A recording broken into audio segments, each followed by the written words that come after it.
லூக்கா எழுதின சுவிசேஷம் 1ஆம் அதிகாரம்.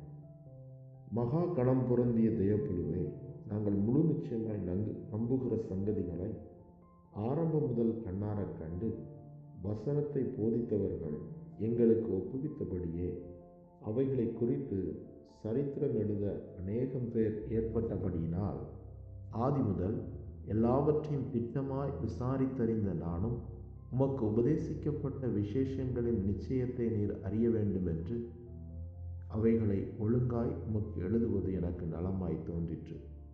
யூதேயா தேசத்தின் ராஜாவாகிய ஏரோதின் நாட்களில் அபியா என்னும் ஆசாரிய வகுப்பில் சகரியா என்னும் பெயர் கொண்ட ஆசாரியன் ஒருவன் இருந்தான். அவன் மனைவி ஆரோனுடைய குமாரத்திகளில் ஒருத்தி. அவள் பேர் எலிசபெத். அவர்கள் இருவரும் கர்த்தரிட்ட சகல கற்பனைகளின்படியையும் நியமங்களின்படியையும் குற்றமற்றவர்களாய் நடந்து தேவனுக்கு முன்பாக நீதியுள்ளவர்களாயிருந்தார்கள். எலிசபெத்து மலடியாயிருந்தபடியினால் அவர்களுக்கு பிள்ளை இல்லாதிருந்தது. இருவரும் வயது சென்றவர்களாயும் இருந்தார்கள். இப்படி இருக்க அவன் தன் ஆசாரிய வகுப்பின் முறைப்படி தேவ சந்நிதியில ஆசாரிய ஊழியம் செய்து வருகிற காலத்தில் ஆசாரிய ஊழிய முறைமையின்படி அவன் தேவாலயத்திற்குள் பிரவேசித்து தூபம் காட்டுகிறதற்கு சீட்டை பெற்றான். தூபம் காட்டுகிற வேளையில ஜனங்கள் எல்லாரும் கூட்டமாய் வெளியே ஜெபம் பண்ணி கொண்டிருந்தார்கள். அப்பொழுது கர்த்தருடைய தூதன் ஒருவன் தூப பீடத்தின் வலது பக்கத்தில நின்று அவனுக்கு தரிசனமானான். சகரியா அவனை கண்டு கலங்கி பயமடைந்தான். தூதன் அவனை நோக்கி, சகரியாவே, பயப்படாதே, உன் வேண்டுதல் கேட்கப்பட்டது. உன் மனைவியாகிய எலிசபெத்து உனக்கு ஒரு குமாரனை பெறுவாள். அவனுக்கு யோவான் என்று பெயரிடுவாயாக. உனக்கு சந்தோஷமும் மகிழ்ச்சியும் உண்டாகும். அவன் பிறப்பு நிமித்தம் அநேகர் சந்தோஷப்படுவார்கள். அவன் கர்த்தருக்கு முன்பாக பெரியவனாயிருப்பான். திராட்சரசமும் மதுவும் குடியான். அவன் தன் தாயின் வயிற்றில் இருக்கும் போதே பரிசுத்த ஆவியினால் நிரப்பப்பட்டிருப்பான்.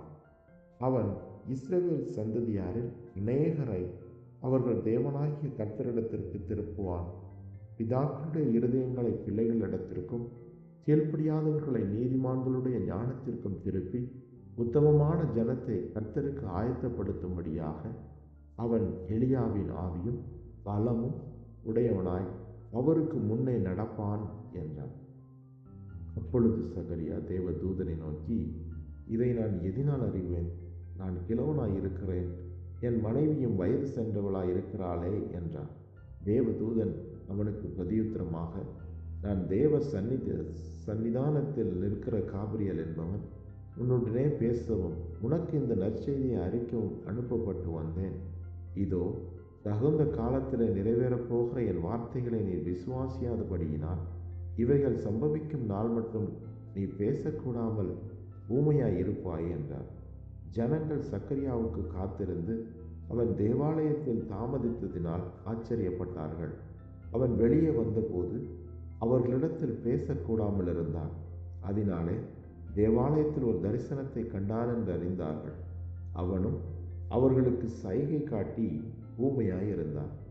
அவனுடைய ஊழியத்தின் நாட்கள் நிறைவேறினவுடனே தன் வீட்டிற்கு போனான். அந்நாட்களுக்கு பின்பு அவன் மனைவியாகிய எலிசபெத்து கர்ப்பவதியாகிய ஜனங்களுக்குள்ளே எனக்கு உண்டாயிருந்த நிந்தையை நீக்கும்படியாக கர்த்தர் இந்த நாட்களில் என்மேல் கடாட்சம் வைத்து எனக்கு இப்படி செய்தருளினார் என்று சொல்லி 5 மாதம் வெளிப்படாதிருந்தான். 6ஆம் மாதத்தில் காபிரியேல் என்னும் தூதன் கலிலேயாவில் உள்ள நாசரேத் என்னும் ஊரில் தாவீதின் வம்சத்தாராகிய யோசேப்பு என்கிற நாமமுள்ள புருஷனுக்கு நியமிக்கப்பட்டிருந்த ஒரு கன்னியனிடத்திற்கு தேவனாலே அனுப்பப்பட்டான். அந்த கன்னிகையின் பெயர் மரியா. அவள் இருந்த வீட்டில் தேவதூதன் பிரவேசித்து, கிருபை பெற்றவளே வாழ்க, கர்த்தர் உன்னுடனே இருக்கிறார், ஸ்திரீகளுக்குள்ளே நீ ஆசீர்வதிக்கப்பட்டவள் என்றான். அவளோ அவனை கண்டு அவன் வார்த்தையினால் கலங்கி இந்த வாழ்த்துதல் எப்படிப்பட்டதோ என்று சிந்தித்து கொண்டிருந்தாள். தேவதூதன் அவளை நோக்கி, மரியாளே, பயப்படாதே, நீ தேவனிடத்தில் கிருபை பெற்றாய். இதோ, நீ கர்ப்பவதியாகி ஒரு குமாரனை பெறுவாய். அவருக்கு இயேசு என்று பெயரிடுவாயாக. அவர் பெரியவராயிருப்பார். உன்னதமானவருடைய குமாரன் என்னப்படுவார். கர்த்தராகிய தேவன் அவருடைய பிதாவாகிய தாவீதின் சிங்காசனத்தை அவருக்கு கொடுப்பார். அவர் யாக்கோபின் குடும்பத்தாரை என்றென்றைக்கும் அரசாளுவார். அவருடைய ராஜ்யத்திற்கு முடிவிராது என்றார். அதற்கு மரியாள் தேவதூதனை நோக்கி, இது எப்படி ஆகும்? புருஷனை அறியேனே என்றார். தேவதூதன் அவளுக்கு பிரதியுத்தரமாக, பரிசுத்த ஆவி உன்மேல் வரும், உன்னதமானவருடைய பலம் உன்மேல் நிழலிடும். ஆதலால் உன்னிடத்தில் பிறக்கும் பரிசுத்தம் உள்ளது தேவனுடைய குமாரன் என்னப்படும். இதோ, உனக்கு இனத்தாளாய் இருக்கிற எலிசபெத்தும் தன் முதிர் வயதிலே ஒரு குமாரனை கற்பந்தரித்திருக்கிறார். மலடி எண்ணப்பட்ட அவளுக்கு இது 6ஆம் மாதம். தேவனாலே கூடாத காரியம் ஒன்றுமில்லை என்றான். அதற்கு மரியாள், இதோ, நான் ஆண்டவருக்கு அடிமை, உம்முடைய வார்த்தையின்படி எனக்கு ஆகக்கடவது என்றார். அப்பொழுது தேவதூதன் அவளிடத்திலிருந்து போய்விட்டான். அந்நாட்களில் மரியாள் எழுந்து நாட்டிலே யூதேயாவில் உள்ள ஒரு பட்டணத்திற்கு தீவிரமாய் போய் சகரியாவின் வீட்டுக்குள் பிரவேசித்து எலிசபெத்தை வாழ்த்தினார்.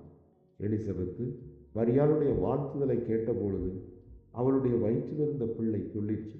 எலிசபெத்து பரிசுத்த ஆவியினால் நிரப்பப்பட்டு உரத்த சத்தமாய், ஸ்திரீகளுக்குள்ளே நீ ஆசீர்வதிக்கப்பட்டவள், உன் கர்ப்பத்தின் கனியும் ஆசீர்வதிக்கப்பட்டது. என் ஆண்டவருடைய தாயார் என்னிடத்தில் வந்தது எனக்கு எதினால் கிடைத்தது? இதோ, நீ வாழ்த்தின சத்தம் என் காதில் விழுந்த உடனே என் வயிற்றிலுள்ள பிள்ளை களிப்பாய் துள்ளிற்று. விசுவாசித்தவளே பாக்கியவதி, கர்த்தராலே அவளுக்கு சொல்லப்பட்டவைகள் நிறைவேறும் என்றார். அப்பொழுது மரியாள், என் ஆத்துமா கர்த்தரை மகிமைப்படுத்துகிறது, என் ஆவி என் இரட்சகராகிய தேவனில் கலிகூறுகிறது. அவர் தம்முடைய அடிமையின் தாழ்மையை நோக்கி பார்த்தார். இதோ, இது முதல் எல்லா சந்ததிகளும் என்னை பாக்கியவதி என்பார்கள். வல்லமையுடையவர் மகிமையானவைகளை எனக்கு செய்தார். அவருடைய நாமம் பரிசுத்தம் உள்ளது. அவருடைய இரக்கம் அவருக்கு பயந்திருக்கிறவர்களுக்கு தலைமுறை தலைமுறைக்கும் உள்ளது. தம்முடைய புயத்தினாலே பராக்கிரமம் செய்தார். இருதய சிந்தையில் அகந்தையுள்ளவர்களை சிதறடித்தார். பலவான்களை ஆசனங்களிலிருந்து தள்ளி தாழ்மையானவர்களை உயர்த்தினார். பசியுள்ளவர்களை நன்மையினால் நிரப்பி ஐஸ்வர்யம் உள்ளவர்களை வெறுமையாய் அனுப்பிவிட்டார். நம்முடைய பிதாக்களுக்கு அவர் சொன்னபடியே ஆபிரகாமுக்கும் அவன் சந்ததிக்கும் என்றென்றைக்கும் இரக்கம் செய்ய நினைத்து தம்முடைய தாசனாகிய இஸ்ரவேலை ஆதரித்தார் என்றார். மரியாள் ஏறக்குறைய 3 மாதம் அவளுடனே இருந்து தன் வீட்டுக்கு திரும்பி போனாள். எலிசபெத்துக்கு பிரசவ காலம் நிறைவேறின போது அவள் ஒரு புத்திரனை பெற்றாள். கர்த்தர் அவளிடத்தில் தம்முடைய இரக்கத்தை விளங்க பண்ணினார் என்று அவளுடைய அயலகத்தாரும் 10 ஜனங்களும் கேள்விப்பட்டு அவளுடனே கூட சந்தோஷப்பட்டார்கள். 8ஆம் நாளிலே பிள்ளைக்கு விருத்த சேதனம் பண்ணும்படிக்கு அவர்கள் வந்து அதன் தகப்பனுடைய நாமத்தின்படி அதற்கு சகரியா என்று பெயரிட போனார்கள். அப்பொழுது அதன் தாய், அப்படி அல்ல, அதற்கு யோவான் என்று பெயரிட வேண்டும் என்றார்.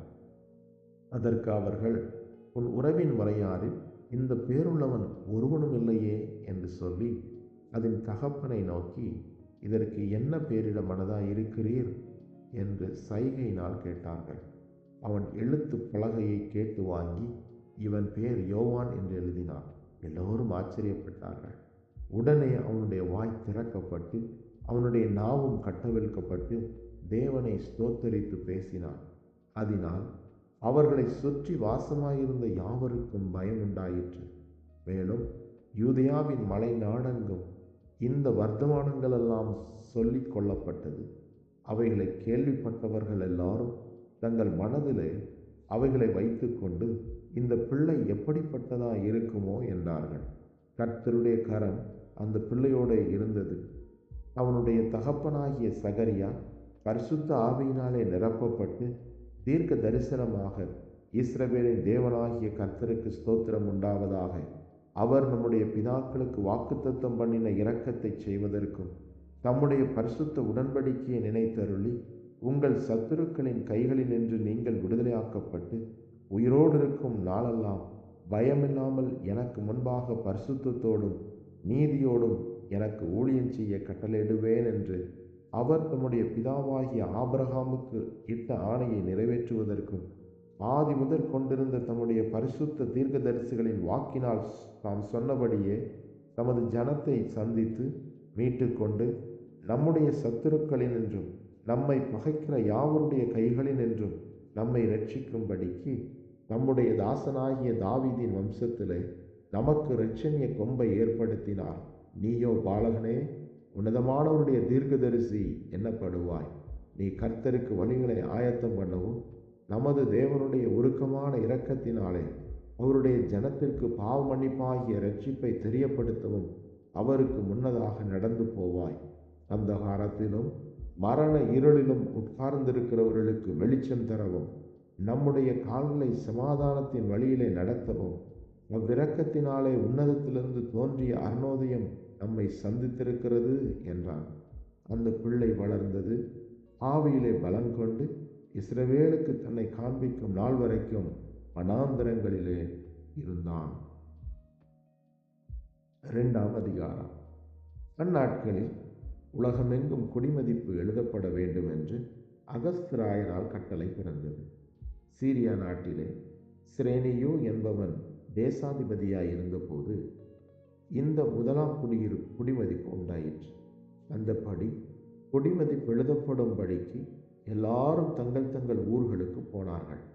அப்பொழுது யோசேப்பும் தான் தாவீதின் வம்சத்தானும் குடும்பத்தானுமாய் இருந்தபடியினாலே தனக்கு மனைவியாக நியமிக்கப்பட்ட கர்ப்பவதியான மரியாளுடனே குடிமதிப்பெழுதப்படும்படி கலிலேயா நாட்டிலுள்ள நாசரேத்தூரிலிருந்து யூதேயா நாட்டிலுள்ள பெத்லேஹாம் என்னும் தாவீதின் ஊருக்கு போனான்.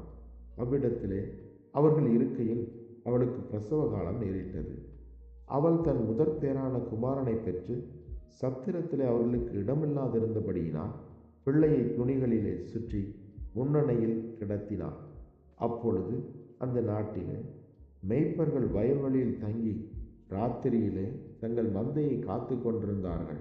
அவ்வேளையில் கர்த்தருடைய தூதன் அவர்களிடத்தில் வந்து நின்றான். கர்த்தருடைய மகிமை அவர்களை சுற்றிலும் பிரகாசித்தது. அவர்கள் மிகவும் பயந்தார்கள். தேவதூதன் அவர்களை நோக்கி, பயப்படாதிருங்கள், இதோ எல்லா ஜனத்திற்கும் மிகுந்த சந்தோஷத்தை உண்டாக்கும் நற்செய்தியை உங்களுக்கு அறிவிக்கிறேன்.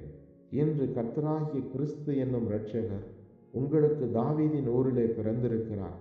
பிள்ளையை துணிகளில் சுற்றி முன்னணையிலே கிடத்தியிருக்க காண்பீர்கள். இதுவே உங்களுக்கு அடையாளம் என்றார். அந்த கூஷ்ணமே பரமசேனையின் திரள் அந்த தூதனுடனே தோன்றி, உன்னதத்தில் இருக்கிற தேவனுக்கு மகிமையும் பூமியிலே சமாதானமும் மனுஷர் மேல் பிரியமும் உண்டாவதாக என்று சொல்லி தேவனை துதித்தார்கள்.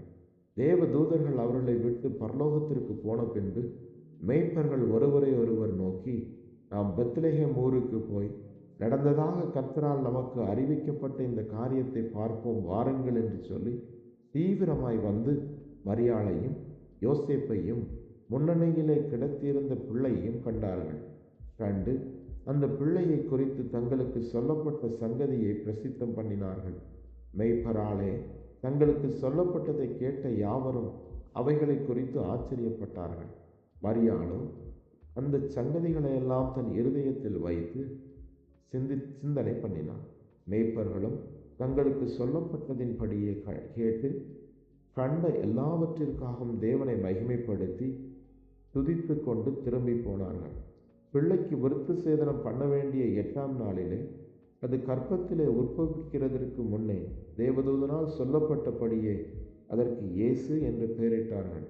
மோசேயின் நியாயப்பிரமாணத்தின்படியே அவருடைய சுத்திகரிப்பின் நாட்கள் நிறைவேறின போது முதற் பேரான எந்த ஆண் பிள்ளையும் கர்த்தருக்கு பரிசுத்தமானது என்னப்படும் என்று கர்த்தருடைய நியாயப்பிரமாணத்தில் எழுதியிருக்கிறபடி அவரை கர்த்தருக்கென்று ஒப்பு கொடுக்கவும், கர்த்தருடைய நியாயப்பிரமாணத்தில் சொல்லியிருக்கிறபடி ஒரு ஜோடு காட்டுப்புறையாவது 2 புறாக்கள் குஞ்சுகளையாவது பலியாக செலுத்தவும் அவரை எருசலேமுக்கு கொண்டு போனார்கள். அப்பொழுது சிமியோன் என்னும் பெயர் கொண்ட ஒரு மனுஷன் எருசலேமில் இருந்தான். அவன் நீதியும் தேவ பக்தியும் உள்ளவனாயும் இஸ்ரவேலின் ஆறுதல் வர காத்திருக்கிறவனாயும் இருந்தான். அவன் மேல் பரிசுத்த ஆவி இருந்தார். கர்த்தருடைய கிறிஸ்துவை நீ காணும் முன்னே மரணமடைய மாட்டாய் என்று பரிசுத்த ஆவியினாலே அவனுக்கு அறிவிக்கப்பட்டும் இருந்தது. அவன் ஆவியின் ஏவுதலினால் தேவாலயத்தில் வந்திருந்தான். இயேசு என்னும் பிள்ளைக்காக நியாயப்பிரமாண முறைமையின்படி செய்வதற்கு தாய் தகப்பன்மார் அவரை உள்ளே கொண்டு வருகையில் அவன் அவரை தன் கைகளில் ஏந்தி கொண்டு தேவனை ஸ்தோத்தரித்து, ஆண்டவரே, உமது வார்த்தையின்படி உமது அடியானை இப்பொழுது சமாதானத்தோടെ போக விடுகிறீர். புறஜாதிகளுக்கு பிரகாசிக்கிற ஒளியாகவும் உம்முடைய ஜனமாகிய இஸ்ரவேலுக்கு மகிமையாகவும் தேவரீர் சகல ஜனங்களுக்கு முன்பாக ஆயத்தம் பண்ணின உம்முடைய இரட்சணியத்தை என் கண்கள் கண்டது என்றார். அவரை குறித்து சொல்லப்பட்டவைகளுக்காக யோசேப்பும் அவருடைய தாயாரும் ஆச்சரியப்பட்டார்கள். பின்னும் சிமியோன் அவர்களை ஆசிர்வதித்து அவருடைய தாயாகிய மரியாளை நோக்கி, இதோ, அநேகருடைய இருதய சிந்தனைகள் வெளிப்படத்தக்கதாக இஸ்ரவேலில் அநேகர் விழுகிறதற்கும் எழுந்திருக்கிறதற்கும் விரோதமாய் பேசப்படும் அடையாளமாவதற்கும் இவர் நியமிக்கப்பட்டிருக்கிறார். உன் ஆத்துமாவையும் ஒரு பட்டயம் உருவி போகும். ஆசேருடைய கோத்திரத்தாலும் பானுவேலின் குமாரத்தியுமாகிய அன்னாள் என்னும் ஒரு தீர்க்கதரிசி இருந்தாள். அவள் கன்னி பிராயத்தில் விவாகமானது முதல் 7 வருஷம் புருஷனுடனே வாழ்ந்தவளும் அதிக வயது சென்றவளுமாய் இருந்தாள். ஏறக்குறைய 84 வயதுள்ள அந்த விதவை தேவாலயத்தை விட்டு நீங்காமல் இரவும் பகலும் உபவாசித்து ஜெபம் பண்ணி ஆராதனை செய்து கொண்டிருந்தாள். அவளும் அந்நேரத்தில் வந்து நின்று கர்த்தரை புகழ்ந்து எருசலேமிலே மீட்புண்டாக காத்திருந்த யாவருக்கும் அவரை குறித்து பேசினார். கர்த்தருடைய நியாய பிரமாணத்தின்படி சகலத்தையும் அவர்கள் செய்து முடித்த பின்பு கலிலேயா நாட்டிலுள்ள தங்கள் ஊராகிய நாசரேத்துக்கு திரும்பி போனார்கள். பிள்ளை வளர்ந்து ஆவியிலே பலன் கொண்டு ஞானத்தினால் நிறைந்தது. தேவனுடைய கிருபையும் அவர்கள் மேல் இருந்தது. அவருடைய தாய் தகப்பன்மார் வருஷந்தோறும் பஸ்கா பண்டிகையில் எருசலேமுக்கு போவார்கள். அவருக்கு 12 வயதான போது அவர்கள் அந்த பண்டிகையின் முறைமையின்படி எருசலேமுக்கு போய் பண்டிகை நாட்கள் முடிந்து திரும்பி வருகிற போது பிள்ளையாகிய இயேசு எருசலேமிலே இருந்து விட்டார். இது அவருடைய தாயாருக்கும் யோசேப்புக்கும் தெரியாதிருந்தது. அவர் பிரயாணக்காரரின் கூட்டத்தில் இருப்பார் என்று அவர்கள் நினைத்து ஒரு நாள் பிரயாணம் வந்து உறவின் முறையாரிடத்தில் அறிமுகமானவர்களிடத்திலும் அவரை தேடினார்கள். காணாததினாலே அவரை தேடிக்கொண்டே எருசலேமுக்கு திரும்பி போனார்கள். 3 நாளைக்கு பின்பு அவர் தேவாலயத்தில் போதகர் நடுவில் உட்கார்ந்திருக்கவும் அவர்கள் பேசுகிறதை கேட்கவும் அவர்களை வினாவும் கண்டார்கள். அவர் பேச கேட்ட யாவரும் அவருடைய புத்தியையும் அவர் சொன்ன மாறுதரங்களையும் குறித்து பிரமித்தார்கள். தாய் தகப்பன்மாரும் அவரை கண்டு ஆச்சரியப்பட்டார்கள். அப்பொழுது அவருடைய தாயார் அவரை நோக்கி, மகனே, ஏன் எங்களுக்கு இப்படி செய்தாய்? இதோ, உன் தகப்பனும் நானும் விசாரத்தோடே உன்னை தேடினோமே என்றார். அதற்கு அவர், நீங்கள் ஏன் என்னை தேடினீர்கள்? என் பிதாவுக்கு அடுத்தவைகளில் நான் இருக்க வேண்டியதென்று அறியீர்களா என்றார். தங்களுக்கு அவர் சொன்ன வார்த்தையை அவர்கள் உணர்ந்து கொள்ளவில்லை. பின்பு அவர் அவர்களுடனே கூட போய் நாசரேத்தூரில் சேர்ந்து அவர்களுக்கு கீழ்ப்படிந்திருந்தார். அவருடைய தாயார் இந்த சங்கதிகளையெல்லாம் தன் இருதயத்திலே வைத்து கொண்டாள். இயேசுவானவர் ஞானத்திலும் வளர்த்தியிலும் தேவ கிருபையிலும் மனுஷர் தயவிலும் அதிகமாய் விருத்தியடைந்தார். லூக்கா எழுதின நற்செய்தி நூல் 3ஆம் அதிகாரம். திபேரியு ராயன் ராஜ்யபாரம் பண்ணின 15ஆம் வருஷத்திலே பொந்தியு பிலாத்து யூதேயாவுக்கு தேசாதிபதியாயும் ஏரோது காற்பங்கு தேசமாகிய கலிலேயாவுக்கு அதிபதியாயும் அவன் சகோதரனாகிய பிலிப்பு காற்பங்கு தேசமாகிய இத்துரேயாவுக்கும் திராக்கோனித்தி நாட்டிற்கும் அதிபதியாயும் லிசானியா காற்பங்கு தேசமாகிய அபினேக்கு அதிபதியாயும் அன்னாவும் காய்பாவும் பிரதான ஆசாரியராயும் இருந்த காலத்தில் வனாந்திரத்திலே சகரியாவின் குமாரனாகிய யோவானுக்கு தேவனுடைய வார்த்தை உண்டாயிற்று. அப்பொழுது, கர்த்தருக்கு வழியை ஆயத்தப்படுத்துங்கள், அவருக்கு பாதைகளை செவை பண்ணுங்கள் என்றும், பள்ளங்களெல்லாம் நிரப்பப்படும், சகல மலைகளும் குன்றுகளும் தாழ்த்தப்படும், கோணலானவைகள் செவ்வையாகும், கரடானவைகள் சமமாகும் என்றும், மாம்சமான யாவரும் தேவனுடைய இரட்சிப்பை காண்பார்கள் என்றும், வனாந்திரத்திலே கூப்பிடுவனுடைய சத்தம் உண்டாகும் என்று ஏசாயா தீர்க்கதரிசியின் ஆகமத்தில் எழுதியிருக்கிற பிரகாரம் அவன் யோர்தான் நதிக்கு அருகான தேசமெங்கும் போய் பாவ மன்னிப்புக்கென்று மனம் திரும்புதலுக்கேற்ற ஞானஸ்தானத்தை குறித்து பிரசங்கித்தான். அவன் தன்னிடத்தில் ஞானஸ்நானம் பெறும்படிக்கு புறப்பட்டு வந்த திரளான ஜனங்களை நோக்கி, விரியன் பாம்பு குட்டிகளே, வரும் கோபத்துக்கு தப்பித்து கொள்ள உங்களுக்கு வகை காட்டினவன் யார்? மனம் திரும்புதலுக்கு ஏற்ற கனிகளை கொடுங்கள். ஆபிரகாம் எங்களுக்கு தகப்பன் என்று உங்களுக்குள்ளே சொல்லத் தொடங்காதிருங்கள். தேவன் இந்த கல்லுகளினாலே ஆபிரகாமுக்கு பிள்ளைகளை உண்டு பண்ண வல்லவராய் இருக்கிறார் என்று உங்களுக்கு சொல்லுகிறேன். இப்பொழுதே கோடாரியானது மரங்களின் வேரருகே வைத்திருக்கிறது. ஆகையால் நல்ல கனி கொடாத மரமெல்லாம் வெட்டுண்டு அக்கினியிலே போடப்படும் என்றான். அப்பொழுது ஜனங்கள் அவனை நோக்கி, அப்படியானால் நாங்கள் என்ன செய்ய வேண்டும் என்று கேட்டார்கள். அவர்களுக்கு அவன் பிரதியுத்தரமாக, 2 அங்கிகளை உடையவன் இல்லாதவனுக்கு கொடுக்க கடவன், ஆகாரத்தை உடையவனும் அப்படியே செய்ய கடவன் என்றான். ஆயக்காரரும் ஞானஸ்நானம் பெற வந்து அவனை நோக்கி, போதகரே, நாங்கள் என்ன செய்ய வேண்டும் என்று கேட்டார்கள். அதற்கு அவன், உங்களுக்கு கட்டளையிட்டிருக்கிறதற்கு அதிகமாய் ஒன்றும் வாங்காதிருங்கள் என்றான். போர் சேவகரும் அவனை நோக்கி, நாங்கள் என்ன செய்ய வேண்டும் என்று கேட்டார்கள். அதற்கு அவன், நீங்கள் ஒருவருக்கும் இடுக்கண் செய்யாமலும் பொய்யாய் குற்றம் சாட்டாமலும் உங்கள் சம்பளமே போதும் என்றும் இருங்கள் என்றான். யோவானை குறித்து, இவன்தான் கிறிஸ்துவா என்று ஜனங்கள் எல்லாரும் எண்ணம் கொண்டு தங்கள் இருதயங்களில் யோசனையாய் இருக்கையில், யோவான் எல்லாருக்கும் பிரதியுத்தரமாக, நான் ஜலத்தினால் உங்களுக்கு ஞானஸ்நானம் கொடுக்கிறேன். என்னிலும் வல்லவர் ஒருவர் வருகிறார். அவருடைய பாதரட்சியின் வாரை அவிழ்க்கிறதற்கும் நான் பாத்திரன் அல்ல. அவர் பரிசுத்த ஆவியினாலும் அக்னியினாலும் உங்களுக்கு ஞானஸ்நானம் கொடுப்பார். தூற்றுக்கூடை அவர் கையில் இருக்கிறது. அவருக்கு தமது களத்தை நன்றாய் விளக்கி கோதுமையை தமது களஞ்சியத்தில் சேர்ப்பார். பதரையோ அவியாத அக்கினியினால் சுட்டரிப்பார் என்றார். வேறு அநேக புத்திமதிகளையும் அவன் ஜனங்களுக்கு சொல்லி பிரசங்கித்தான். காற்பங்கு தேசாதிபதியாகிய ஏரோது தன் சகோதரனான பிலிப்பின் மனைவி ஏரோதியாள் நிமித்தமாகவும் தான் செய்த மற்ற பொல்லாங்குகளின் நிமித்தமாகவும் யோவானாலே கடிந்து கொள்ளப்பட்ட போது, தான் செய்த மற்றெல்லா பொல்லாங்குகளும் தவிர யோவானையும் காவலில் அடைத்து வைத்தான். ஜனங்கள் எல்லாரும் ஞானஸ்நானம் பெற்றபோது இயேசுவும் ஞானஸ்நானம் பெற்று ஜெபம் பண்ணுகையில் வானம் திறக்கப்பட்டது. பரிசுத்த ஆவியானவர் ரூபம் கொண்டு புறாவைப் போல அவர் மேல் இறங்கினார். வானத்திலிருந்து ஒரு சத்தமும் உண்டாகி, நீர் என்னுடைய நேசகுமாரன், உம்மில் பிரியமாய் இருக்கிறேன் என்று உரைத்தது. அப்பொழுது இயேசு ஏறக்குறைய 30 வயதுள்ளவரானார்.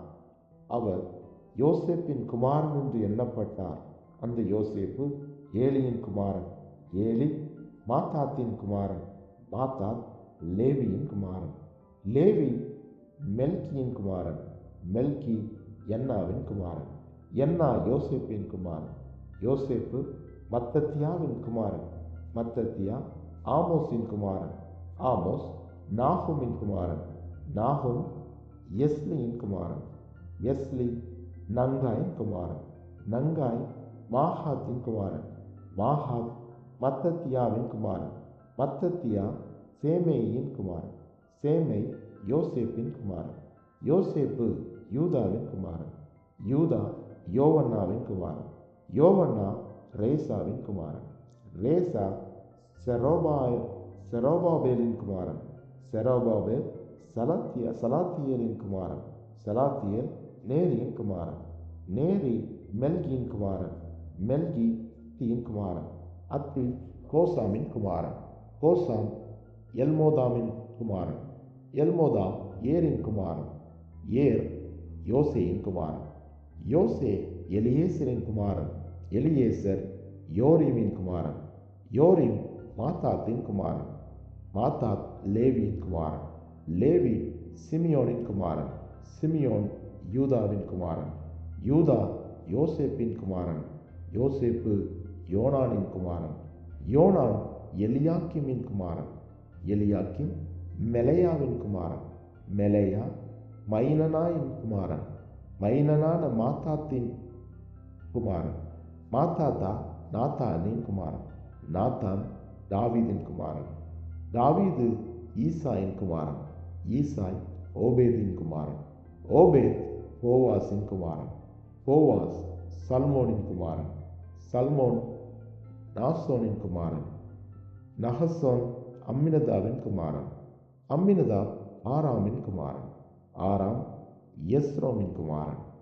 எஸ்ரோம் பாரேசின் குமாரன். பாரேஸ் யூதாவின் குமாரன். யூதா யாக்கோபின் குமாரன். யாக்கோபு ஈசாக்கின் குமாரன். ஈசாக்கு ஆபிரகாமின் குமாரன். ஆபிரகாம் தேராவின் குமாரன். தேரா நாகோரின் குமாரன். நாகோர் சேரூக்கின் குமாரன். சேரூக் ரெகுவின் குமாரன். ரெகு பேலெக்கின் குமாரன். பேலெக் ஏபேரின் குமாரன். ஏபேர் சாலாவின் குமாரன். சாலா காயினானின் குமாரன். காயினான் அர்பகசாத்தின் குமாரன். அர்பகசாத் சேமின் குமாரன். சேம் நோவாவின் குமாரன். நோவா லாமேக்கின் குமாரன். லாமேக்கு மெத்துசலாவின் குமாரன். மெத்துசலா ஏனோக்கின் குமாரன். ஏனோக்கு யாரேதின் குமாரன். யாரேத் மகளலயாவின் குமாரன். மகளலயால் கேனானின் குமாரன். கேனான் ஏனோசின் குமாரன். ஏனோஸ் சேத்தின் குமாரன். சேத் ஆதாமின் குமாரன். ஆதாம் தேவனால் உண்டானவன். லூக்கா 4 அதிகாரம். இயேசு பரிசுத்த ஆவியினாலே நிறைந்தவராய் யோர்தானை விட்டு திரும்பி ஆவியானவராலே வனாந்திரத்திற்கு கொண்டு போகப்பட்டு 40 நாள் பிசாசினால் சோதிக்கப்பட்டார். அந்த நாட்களில் அவர் ஒன்றும் புசியாதிருந்தார். அந்த நாட்கள் முடிந்த பின்பு அவருக்கு பசி உண்டாயிற்று. அப்பொழுது பிசாசு அவரை நோக்கி, நீ தேவனுடைய குமாரனேயானா இந்த கல் அப்பமாகும்படி சொல்லும் என்றார். அவர் பிரதியுத்தரமாக, மனுஷன் அப்பத்தினாலே மாத்திரமல்ல, தேவனுடைய ஒவ்வொரு வார்த்தையினாலும் பிழைப்பான் என்று எழுதியிருக்கிறதே என்றார். பின்பு பிசாசு அவரை உயர்ந்த மலையின் மேல் கொண்டு போய் உலகத்தின் சகல ராஜ்யங்களையும் ஒரு நிமிஷத்திலே அவருக்கு காண்பித்து, இவைகள் எல்லாவற்றின் மேலும் உள்ள அதிகாரத்தையும் இவைகளின் மகிமையையும் உமக்கு தருவேன். இவைகள் எனக்கு ஒப்பு கொடுக்கப்பட்டிருக்கிறது. எனக்கு இஷ்டமானவனுக்கு இவைகளை கொடுக்கிறேன். நீர் என்னை பணிந்து கொண்டால் எல்லாம் உம்முடையதாகும் என்று சொன்னார். இயேசு அவனுக்கு பிரதியுத்தரமாக, எனக்கு பின்னாக போ சாத்தானே, உன் தேவனாகிய கர்த்தரை பணிந்து கொண்டு அவர் ஒருவருக்கே ஆராதனை செய்வாயாக என்று எழுதியிருக்கிறதே என்றார். அப்பொழுது அவன் அவரை எருசலேமுக்கு கொண்டு போய் தேவாலயத்து உப்பரையின் மேல் நிறுத்தி, நீர் தேவனுடைய குமாரனே ஆனால் இங்கே இருந்து தாழ குதியும். ஏனெனில் உம்மை காக்கும்படிக்கு தம்முடைய தூதர்களுக்கு உம்மை குறித்து கட்டளையிடுவார் என்றும், உமது பாதம் கல்லில் இடராதபடிக்கு அவர்கள் உம்மை கைகளில் ஏந்தி கொண்டு போவார்கள் என்றும் எழுதியிருக்கிறது என்று சொன்னார். அதற்கு இயேசு, உன் தேவனாகிய கர்த்தரை பரீட்சை பாராதிருப்பாயாக என்று சொல்லியிருக்கிறதே என்றார். பிசாசானவன் சோதனையெல்லாம் முடிந்த பின்பு சில காலம் அவரை விட்டு விலகி போனான். பின்பு இயேசு ஆவியானவருடைய பலத்தினாலே கலிலேயாவுக்கு திரும்பி போனார். அவருடைய கீர்த்தி சுற்றிலும் இருக்கிற தேசமெங்கும் பரம்பிற்று. அவருடைய ஜெப ஆலயங்களில் அவர் உபதேசித்து எல்லாராலும் புகழப்பட்டார். தாம் வளர்ந்த ஊராகிய நாசரேத்துக்கு அவர் வந்து தம்முடைய வழக்கத்தின்படியே ஓய்வு நாளில் ஜெப ஆலயத்திலே பிரவேசித்து வாசிக்க எழுந்து நின்றார். அப்பொழுது ஏசாயாவின் தீர்க்கதரிசியின் புஸ்தகம் அவரிடத்தில் கொடுக்கப்பட்டது. அவர் புஸ்தகத்தை விரித்தபோது, கர்த்தருடைய ஆவியானவர் என்மேல் இருக்கிறார். தரித்திரருக்கு சுவிசேஷத்தை பிரசங்கிக்கும்படி என்னை அபிஷேகம் பண்ணினார். இருதயம் நறுங்குண்டவர்களை குணமாக்கவும், சிறைப்பட்டவர்களுக்கு விடுதலையும், குருடருக்கு பார்வையும் பிரசித்தப்படுத்தவும், நொறுங்குண்டவர்களை விடுதலையாக்கவும், கர்த்தருடைய அனுக்கிரக வருஷத்தை பிரசித்தப்படுத்தவும் என்னை அனுப்பினார் என்று எழுதியிருக்கிற இடத்தை அவர் கண்டு வாசித்து புஸ்தகத்தை சுருட்டி பணிவிரைக்காரரிடத்தில் கொடுத்து உட்கார்ந்தார். ஜெப ஆலயத்தில் உள்ள எல்லாருடைய கண்களும் அவர் மேல் நோக்கமாய் இருந்தது. அப்பொழுது அவர் அவர்களோட பேசத் தொடங்கி, உங்கள் காதுகள் கேட்க இந்த வேத வாக்கியம் இன்றைய தினம் நிறைவேறிற்று என்றார். எல்லோரும் அவருக்கு நற்சாட்சி கொடுத்து அவருடைய வாயிலிருந்து புறப்பட்ட கிருபையுள்ள வார்த்தைகளை குறித்து ஆச்சரியப்பட்டு, இவன் யோசேப்பின் குமாரன் அல்லவா என்றார்கள். அவர் அவர்களை நோக்கி, வைத்தியனை, உன்னைத்தானே குணமாக்கிக் கொள் என்கிற பழமொழியைச் சொல்லி, நாங்கள் கேள்விப்பட்டபடி கப்பர்நகூமில் உன்னால் செய்யப்பட்ட கிரியைகள் எவைகளோ அவைகளை உன் ஊராகிய இவ்விடத்திலும் செய் என்று நீங்கள் என்னுடன் சொல்லுவீர்கள் என்பது நிச்சயம். ஆனாலும் தீர்க்கதரிசி ஒருவனும் தன் ஊரிலே அங்கீகரிக்கப்படமாட்டான் என்று மெய்யாகவே உங்களுக்கு சொல்லுகிறேன். அன்றியும் எலியாவின் நாட்களிலே 3 வருஷமும் 6 மாதமும் வானம் அடைக்கப்பட்டு தேசமெங்கும் மிகுந்த பஞ்சம் உண்டாயிருந்த போது இஸ்ரவேலுக்குள் அநேகம் விதவைகள் இருந்தார்கள். ஆயினும் எலியா சீதோன் நாட்டிலுள்ள சரப்தா ஊரில் இருந்த ஒரு விதவையினிடத்திற்கு அனுப்பப்பட்டானே அல்லாமல் மற்றொருத்தியினிடத்திற்கும் அனுப்பப்படவில்லை. அல்லாமலும் எலிசா தீர்க்கதரிசியின் காலத்திலே இஸ்ரவேலருக்குள்ளே அநேகம் குஷ்டரோகிகள் இருந்தார்கள்.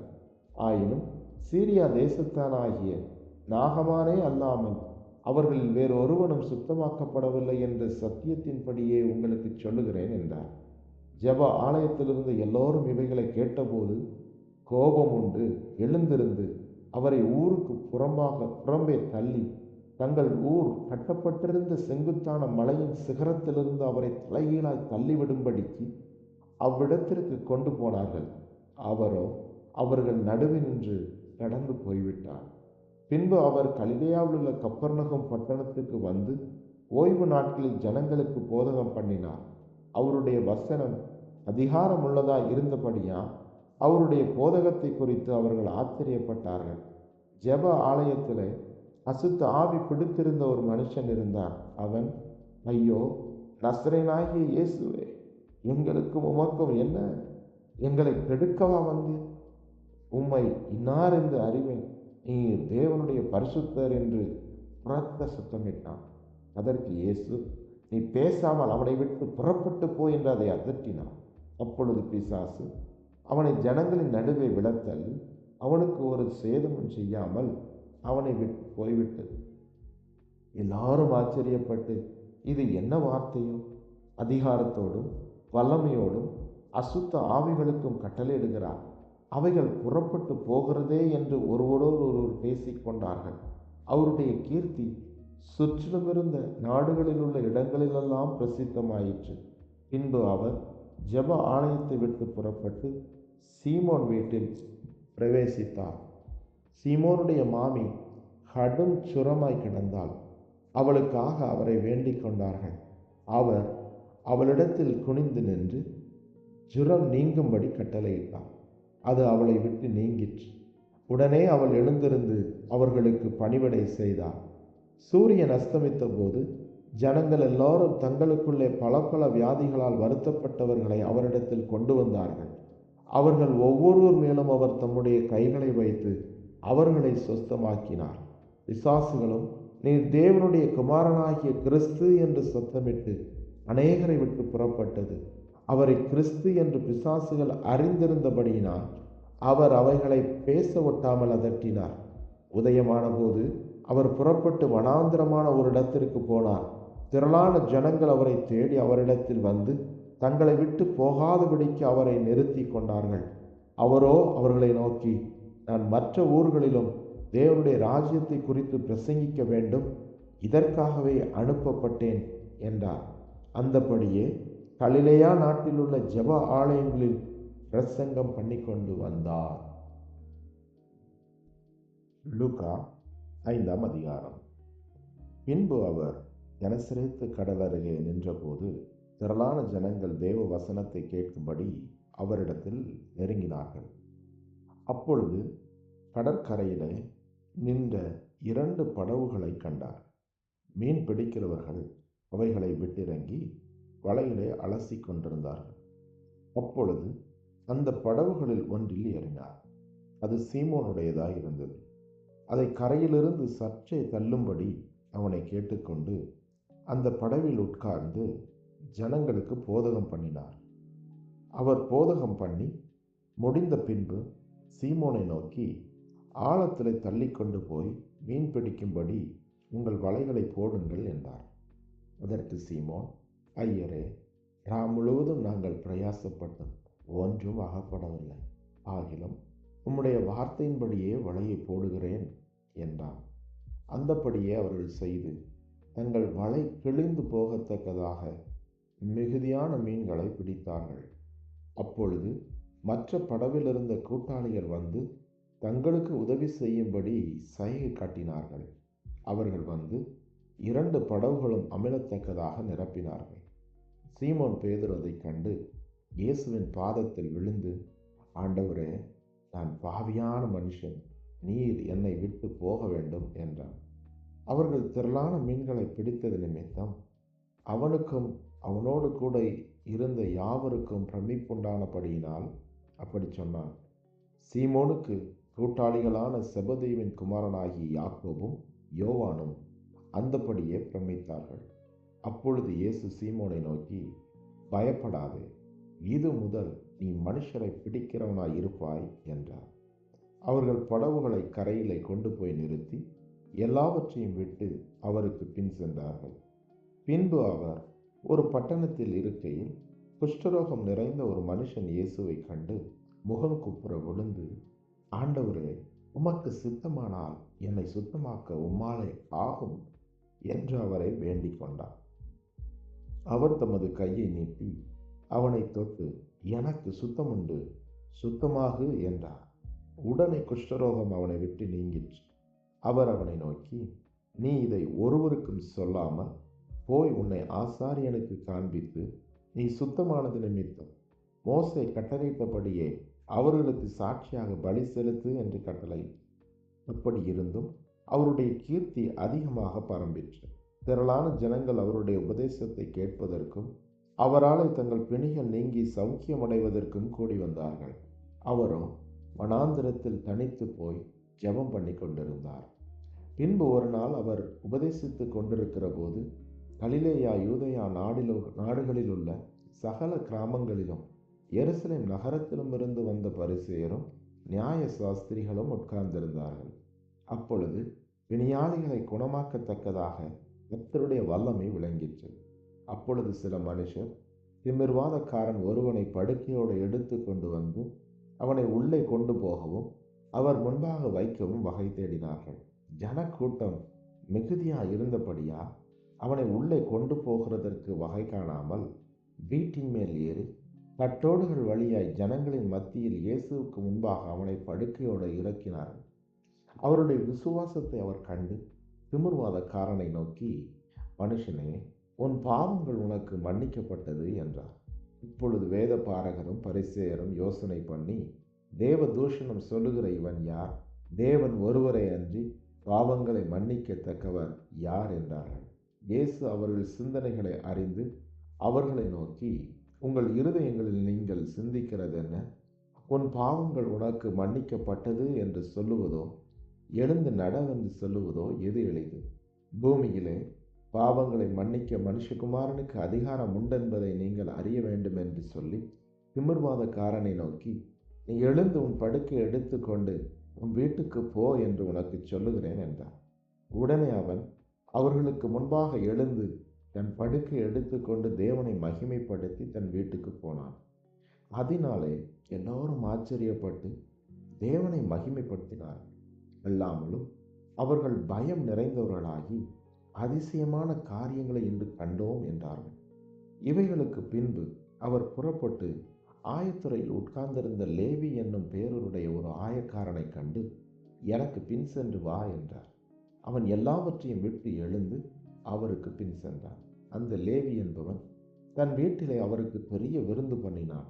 அநேக ஆயக்காரரும் மற்றவர்களும் அவர்களோட கூட பந்தி இருந்தார்கள். வேத பாரகரும் பரிசேயரும் அவருடைய சீஷருக்கு விரோதமாக முறுமுறுத்து, நீங்கள் ஆயக்காரரோடும் பாவிகளோடும் போஜனம் பண்ணுகிறது என்ன என்று கேட்டார்கள். இயேசு அவர்களுக்கு பிரதியுத்தரமாக, பிணியாளிகளுக்கு வைத்தியன் வேண்டியது அல்லாமல் சுகம் உள்ளவர்களுக்கு வேண்டியதில்லை, நீதிமான்களை அல்ல பாவிகளையே மனம் திரும்புகிறதற்கு அழைக்க வந்தேன் என்றார்.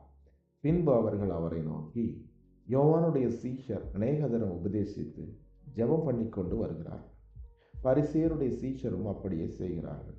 உம்முடைய சீஷர் போஜனபானம் பண்ணுகிறார்களே, அது எப்படி என்று கேட்டார்கள். அதற்கு அவர், மணவாளன் தங்களோடு இருக்கையில் மணவாளனுடைய தோழர்களை நீங்கள் உபவாசிக்க செய்யக்கூடுமோ? மணவாளன் அவர்களை விட்டு எடுபடும் நாட்கள் வரும், அந்த நாட்களிலே உபவாசிப்பார்கள் என்றார். அவர்களுக்கு ஒரு உவமையும் சொன்னார். ஒருவனும் புதிய வஸ்திரத்துண்டை பழைய வஸ்திரத்தின் மேல் போட்டு இணைக்க மாட்டான். இணைத்தால் புதியது பழையதை கிழிக்கும். புதிய வஸ்திரத்துண்டு பழைய வஸ்திரத்திற்கு ஒவ்வாது. ஒருவனும் புது திராட்சரசத்தை பழம் துருத்திகளில் வார்த்து வைக்க மாட்டான். வார்த்து வைத்தால் புது ரசம் துருத்திகளை கிழித்து போடும், ரசமும் சிந்திப்போம், துருத்திகளும் கெட்டுப்போம். புது ரசத்தை புது துருத்திகளில் வார்த்து வைக்க வேண்டும், அப்பொழுது இரண்டும் பத்திரப்பட்டிருக்கும். அன்றியும் ஒருவனும் பழைய ரசத்தை குடித்தவுடனே புது ரசத்தை விரும்ப மாட்டான், பழைய ரசமே நல்லதென்று சொல்லுவான் என்றார். லூக்கா 6ஆம் அதிகாரம். பஸ்கா பண்டிகையின் 2ஆம் நாளைக்கு பின்வந்த முதலாம் ஓய்வு நாளிலே அவர் பயிர் வழியே நடந்து போகையில் அவருடைய சீஷர்கள் கதிர்களை கொய்து கைகளினால் நிமிட்டி தின்றார்கள்.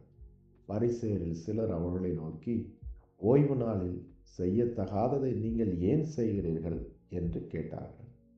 இயேசு அவர்களுக்கு பிரதியுத்தரமாக, தாவீதும் அவனோடு இருந்தவர்களும் பசியாய் இருந்தபோது செய்ததை நீங்கள் வாசிக்கவில்லையா?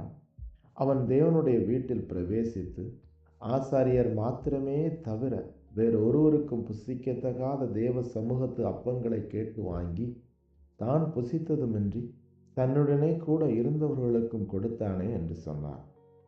மேலும் மனுஷகுமாரன் ஓய்வு நாளுக்கும் ஆண்டவராய் இருக்கிறார் என்றார். வேறொரு ஓய்வு நாளிலே அவர் ஜெப ஆலயத்தில் பிரவேசித்து உபதேசித்தார்.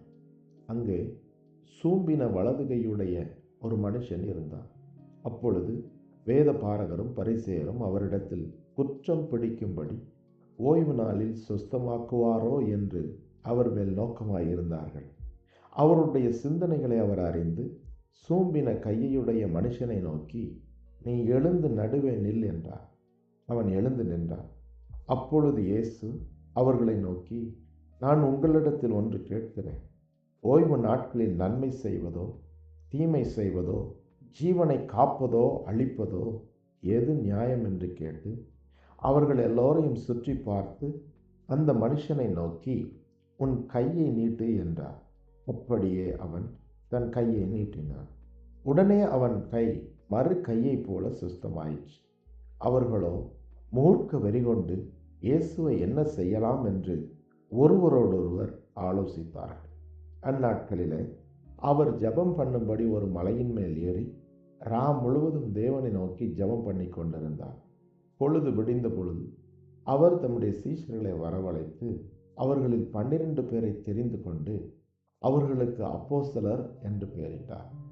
அவர்கள் யாரெனில், பேதுரு என்று தாம் பெயரிட்ட சீமோன், அவன் சகோதரனாகிய அந்திரேயா, யாக்கோபு, யோவான், பிலிப்பு, பர்த்தலமேயு, மத்தேயு, தோமா, அல்பேவின் குமாரனாகிய யாக்கோபு, செலாத்தே என்னப்பட்ட சீமோன், யாக்கோபின் சகோதரனாகிய யூதா, துரோகியான யூதாஸ்காரியோத்து என்பவர்களே. பின்பு அவர் அவர்களுடனே கூட இறங்கி சமமான ஒரு இடத்திலே நின்றார்.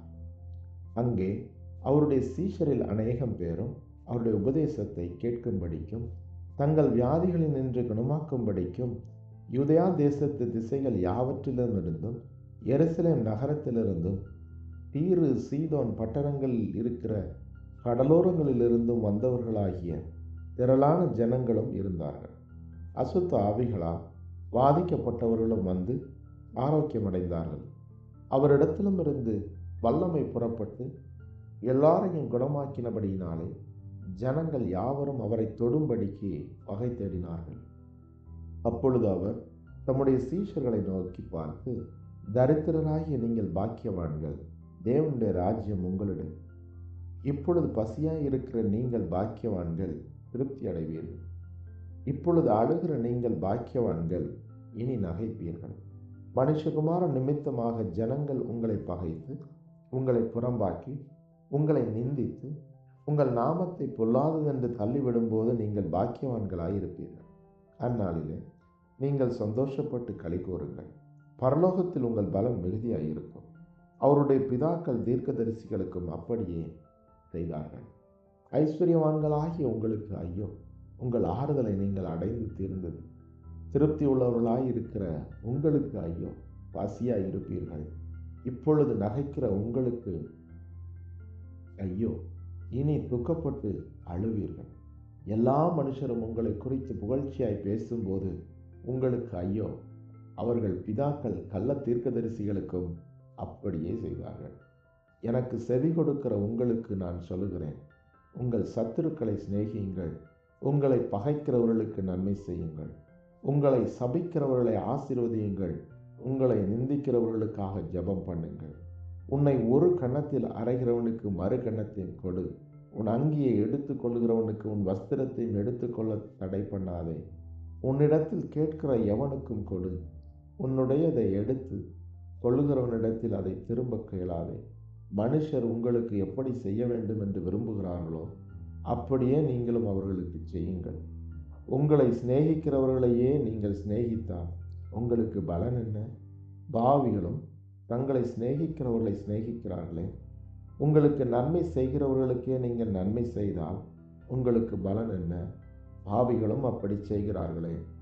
திரும்ப கொடுப்பார்கள் என்று நம்பி நீங்கள் கடன் கொடுத்தால் உங்களுக்கு பலன் என்ன? திரும்ப தங்களுக்கு கொடுக்கப்படும்படியாக பாவிகளும் பாவிகளுக்கு கடன் கொடுக்கிறார்களே. உங்கள் சத்துருக்களை சிநேகியுங்கள், நன்மை செய்யுங்கள், கைமாறு கருதாமல் கடன் கொடுங்கள். அப்பொழுது உங்கள் பலன் மிகுதியாய் இருக்கும். உன்னதமானவருக்கு நீங்கள் பிள்ளைகளாய் இருப்பீர்கள். அவர் நன்றி அறியாதவர்களுக்கும் துரோகிகளுக்கும் நன்மை செய்கிறாரே. ஆகையால் உங்கள் பிதா இரக்கமுள்ளவராய் இருக்கிறது போல நீங்களும் இரக்கமுள்ளவர்களாயிருங்கள். மற்றவர்களை குற்றவாளிகள் என்று தீர்க்காதிருங்கள், இப்பொழுது நீங்களும் குற்றவாளிகள் என்று தீர்க்கப்படாதிருப்பீர்கள். மற்றவர்களை ஆக்கினைக்குள்ளாகும்படி தீர்க்காதிருங்கள், இப்பொழுது நீங்களும் ஆக்கினைக்குள்ளாக தீர்க்கப்படாதிருப்பீர்கள். விடுதலை பண்ணுங்கள், அப்பொழுது நீங்களும் விடுதலை பண்ணப்படுவீர்கள். கொடுங்கள், அப்பொழுது உங்களுக்கு கொடுக்கப்படும். அமுக்கி குலுக்கி சரிந்து விழும்படி நன்றாய் அளந்து உங்கள் மடியிலே போடுவார்கள். நீங்கள் எந்த அளவினால் அளக்கிறீர்களோ அந்த அளவினால் உங்களுக்கு அளக்கப்படும் என்றார். பின்னும் அவர் ஒரு உவமையை அவர்களுக்கு சொன்னார். குருடனுக்கு குருடன் வழிகாட்டக்கூடுமோ? இருவரும் பள்ளத்தில் விழுவார்கள் அல்லவா? ஸ்ரீஷன் தன் குருவுக்கு மேற்பட்டவன் அல்ல, தேறினவன் எவனும் தன் குருவை போல இருப்பான். நீ உன் கண்ணில் இருக்கிற உத்திரத்தை உணராமல் உன் சகோதரன் கண்ணில் இருக்கிற துரும்பை பார்க்கிறதென்ன? அல்லது நீ உன் கண்ணில் இருக்கிற உத்திரத்தை உணராமல் உன் சகோதரனை நோக்கி, சகோதரனே, நான் உன் கண்ணில் இருக்கிற துரும்பை எடுத்து போடட்டும் என்று நீ சொல்வது எப்படி? மாயக்காரனே, முன்பு உன் கண்ணில் இருக்கிற உத்திரத்தை எடுத்து போடு, பின்பு உன் சகோதரன் கண்ணில் இருக்கிற துரும்பை எடுத்து போட வகை பார்ப்பாய். நல்ல மரமானது கெட்ட கனி கொடாது, கெட்ட மரமானது நல்ல கனி கொடாது. அந்தந்த மரம் அதனதன் கனியினால் அறியப்படும். முட்செடிகளில் அத்தி பழங்களை பறிக்கிறதும் இல்லை, நெருஞ்சி செடியில் திராட்சை பழங்களை பறிக்கிறதும் இல்லை. நல்ல மனுஷன் தன் இருதயமாகிய நல்ல பொக்கிஷத்திலிருந்து நல்லதை எடுத்து காட்டுகிறான். பொல்லாத மனுஷன் தன் இருதயமாகிய பொல்லாத பொக்கிஷத்திலிருந்து பொல்லாததை எடுத்து காட்டுகிறான். இருதயத்தின் நிறைவினால் அவனவன் வாய் பேசும். என்னை ஆண்டவரே, ஆண்டவரே என்று நீங்கள் சொல்லியும் நான் சொல்லுகிறபடி நீங்கள் செய்யாமற் போகிறதென்ன? என்னிடத்தில் வந்து என் வார்த்தைகளை கேட்டு அவைகளின்படி செய்கிறவன் யாருக்கு ஒப்பாயிருக்கிறான் என்று உங்களுக்கு காண்பிப்பேன். ஆழமாய் தோண்டி கற்பாறையின் மேல் அஸ்திபாரம் போட்டு வீடு கட்டுகிற மனுஷனுக்கு ஒப்பாயிருக்கிறான். பெரு வெள்ளம் வந்து நீரோட்டம் அந்த வீட்டின் மேல் மோதியும் அதை அசைக்க கூடாமற் போயிற்று. ஏனென்றால் அது கன்மலையின் மேல் அஸ்திபாரம் போடப்பட்டிருந்தது. என் வார்த்தைகளை கேட்டும் அவைகளின்படி செய்யாதவனோ அஸ்திபாரம் இல்லாமல் மண்ணின் மேல் வீடு கட்டினவனுக்கு ஒப்பாயிருக்கிறான். நீரோட்டம் அதன் மேல் மோதினவுடனே அது விழுந்தது, விழுந்து முழுவதும் அழிந்தது என்றார்.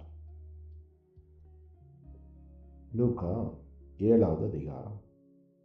அவர் தம்முடைய வார்த்தைகளை எல்லாம் ஜனங்களுடைய காதுகள் கேட்கும்படி சொல்லி முடித்த பின்பு கப்பர்நகமுக்கு போனார். அங்கே 100க்கு அதிபதியாகிய ஒருவனுக்கு பிரியமான வேலைக்காரன் வியாதிப்பட்டு மரண அவஸ்தையாய் இருந்தான்.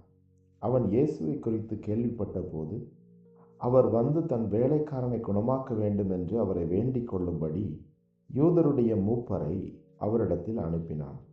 அவர்கள் இயேசுவினிடத்தில் வந்து அவரை கருத்தாய் வேண்டிக் கொண்டு, நீர் இந்த தயவு செய்கிறதற்கு அவன் பாத்திரனாய் இருக்கிறான்.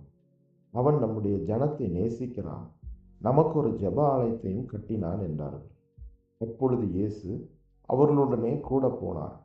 வீட்டுக்கு சமீபமான போது 100க்கு அதிபதி தன் சிநேகிதரை நோக்கி, நீங்கள் அவரிடத்தில் போய், ஆண்டவரே, நீர் வருத்தப்பட வேண்டாம்.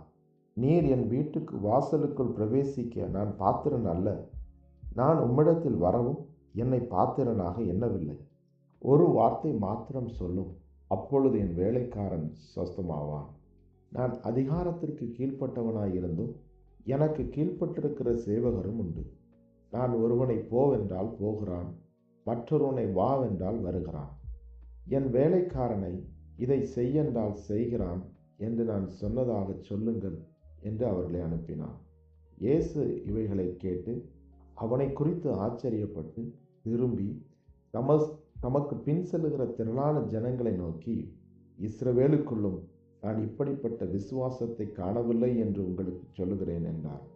அனுப்பப்பட்டவர்கள் வீட்டுக்கு திரும்பி வந்தபோது வியாதியாய் கிடந்த வேலைக்காரன் சுகமடைந்திருக்கிறதை கண்டார்கள். மறுநாளிலே அவர் நாயின் என்னும் ஊருக்கு போனார். அவருடைய சீஷர் அநேகரும் திரளான ஜனங்களும் அவருடனே கூட போனார்கள். அவர் ஊரின் வாசலுக்குள் சமீபித்த போது மரித்து போன ஒருவனை அடக்கம் பண்ணும்படி கொண்டு வந்தார்கள். அவன் தன் தாய்க்கு ஒரே மகனாயிருந்தான். அவளோ கைம்பெண்ணாயிருந்தார். ஊராரில் வெகு ஜனங்கள் அவளுடனே கூட வந்தார்கள். கர்த்தர் அவளை பார்த்து அவள் மேல் மனதுருகி, அழாதே என்று சொல்லி கிட்ட வந்து பாடையை தொட்டார். அதை சுமந்தவர்கள் நின்றார்கள். அப்பொழுது அவர், வாலிபனே, எழுந்திரு என்று உனக்கு சொல்லுகிறேன் என்றார். மரித்தவன் எழுந்து உட்கார்ந்து பேசத் தொடங்கினான். அவனை அவன் தாயினிடத்தில் ஒப்புவித்தார்.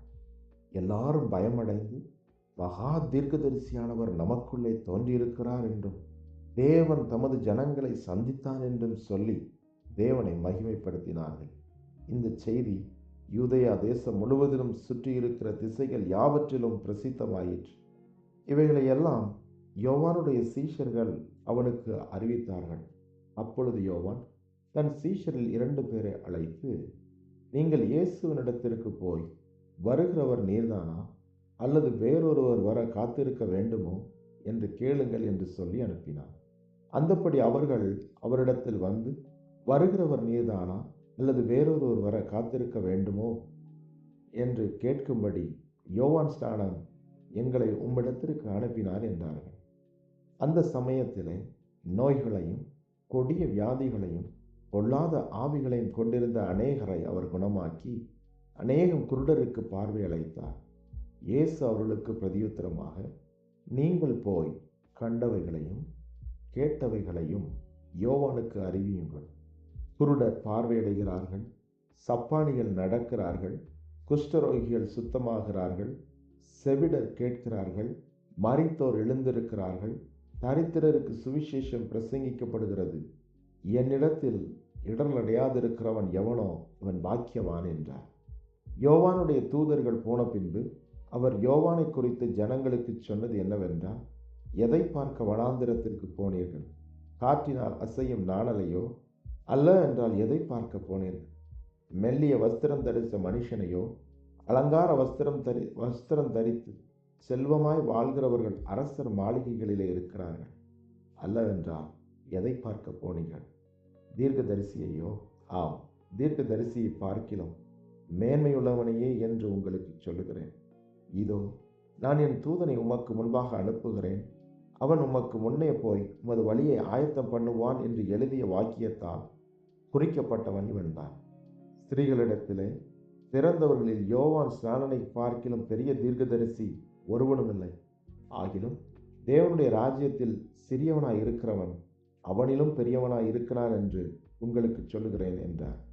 யோவானுடைய உபதேசத்தை கேட்ட ஆயக்காரர் முதலான சகல ஜனங்களும் அவனாலே ஞானஸ்நானம் பெற்று தேவன் நீதிபரர் என்று அறிக்கையிட்டார்கள். பரிசேயரும் நியாய சாஸ்திரிகளுமோ அவனாலே ஞானஸ்நானம் பெறாமல் தங்களுக்கு கேடுண்டாக தேவனுடைய ஆலோசனையை தள்ளிவிட்டார்கள். பின்னும் கர்த்தர் சொன்னது, இந்த சந்ததியை யாருக்கு ஒப்பிடுவேன்? இவர்கள் யாருக்கு ஒப்பாயிருக்கிறார்கள்? சந்தை வெளியில் உட்கார்ந்து ஒருவரை ஒருவர் பார்த்து, உங்களுக்காக குழலூதினோம், நீங்கள் கூத்தாடவில்லை, உங்களுக்காக புலம்பினோம், நீங்கள் அளவில்லை என்று குறை சொல்லுகிற பிள்ளைகளுக்கு ஒப்பாயிருக்கிறார்கள். எப்படியெனில், யோவான் ஸ்நானன் அப்பம் புசியாதவனும் திராட்சரசம் குடியாதவனுமாய் வந்தான். அதற்கு நீங்கள், அவன் பிசாசு பிடித்திருக்கிறவன் என்றீர்கள். மனுஷகுமாரன் போஜனம் பண்ணுகிறவராய் வந்தார்.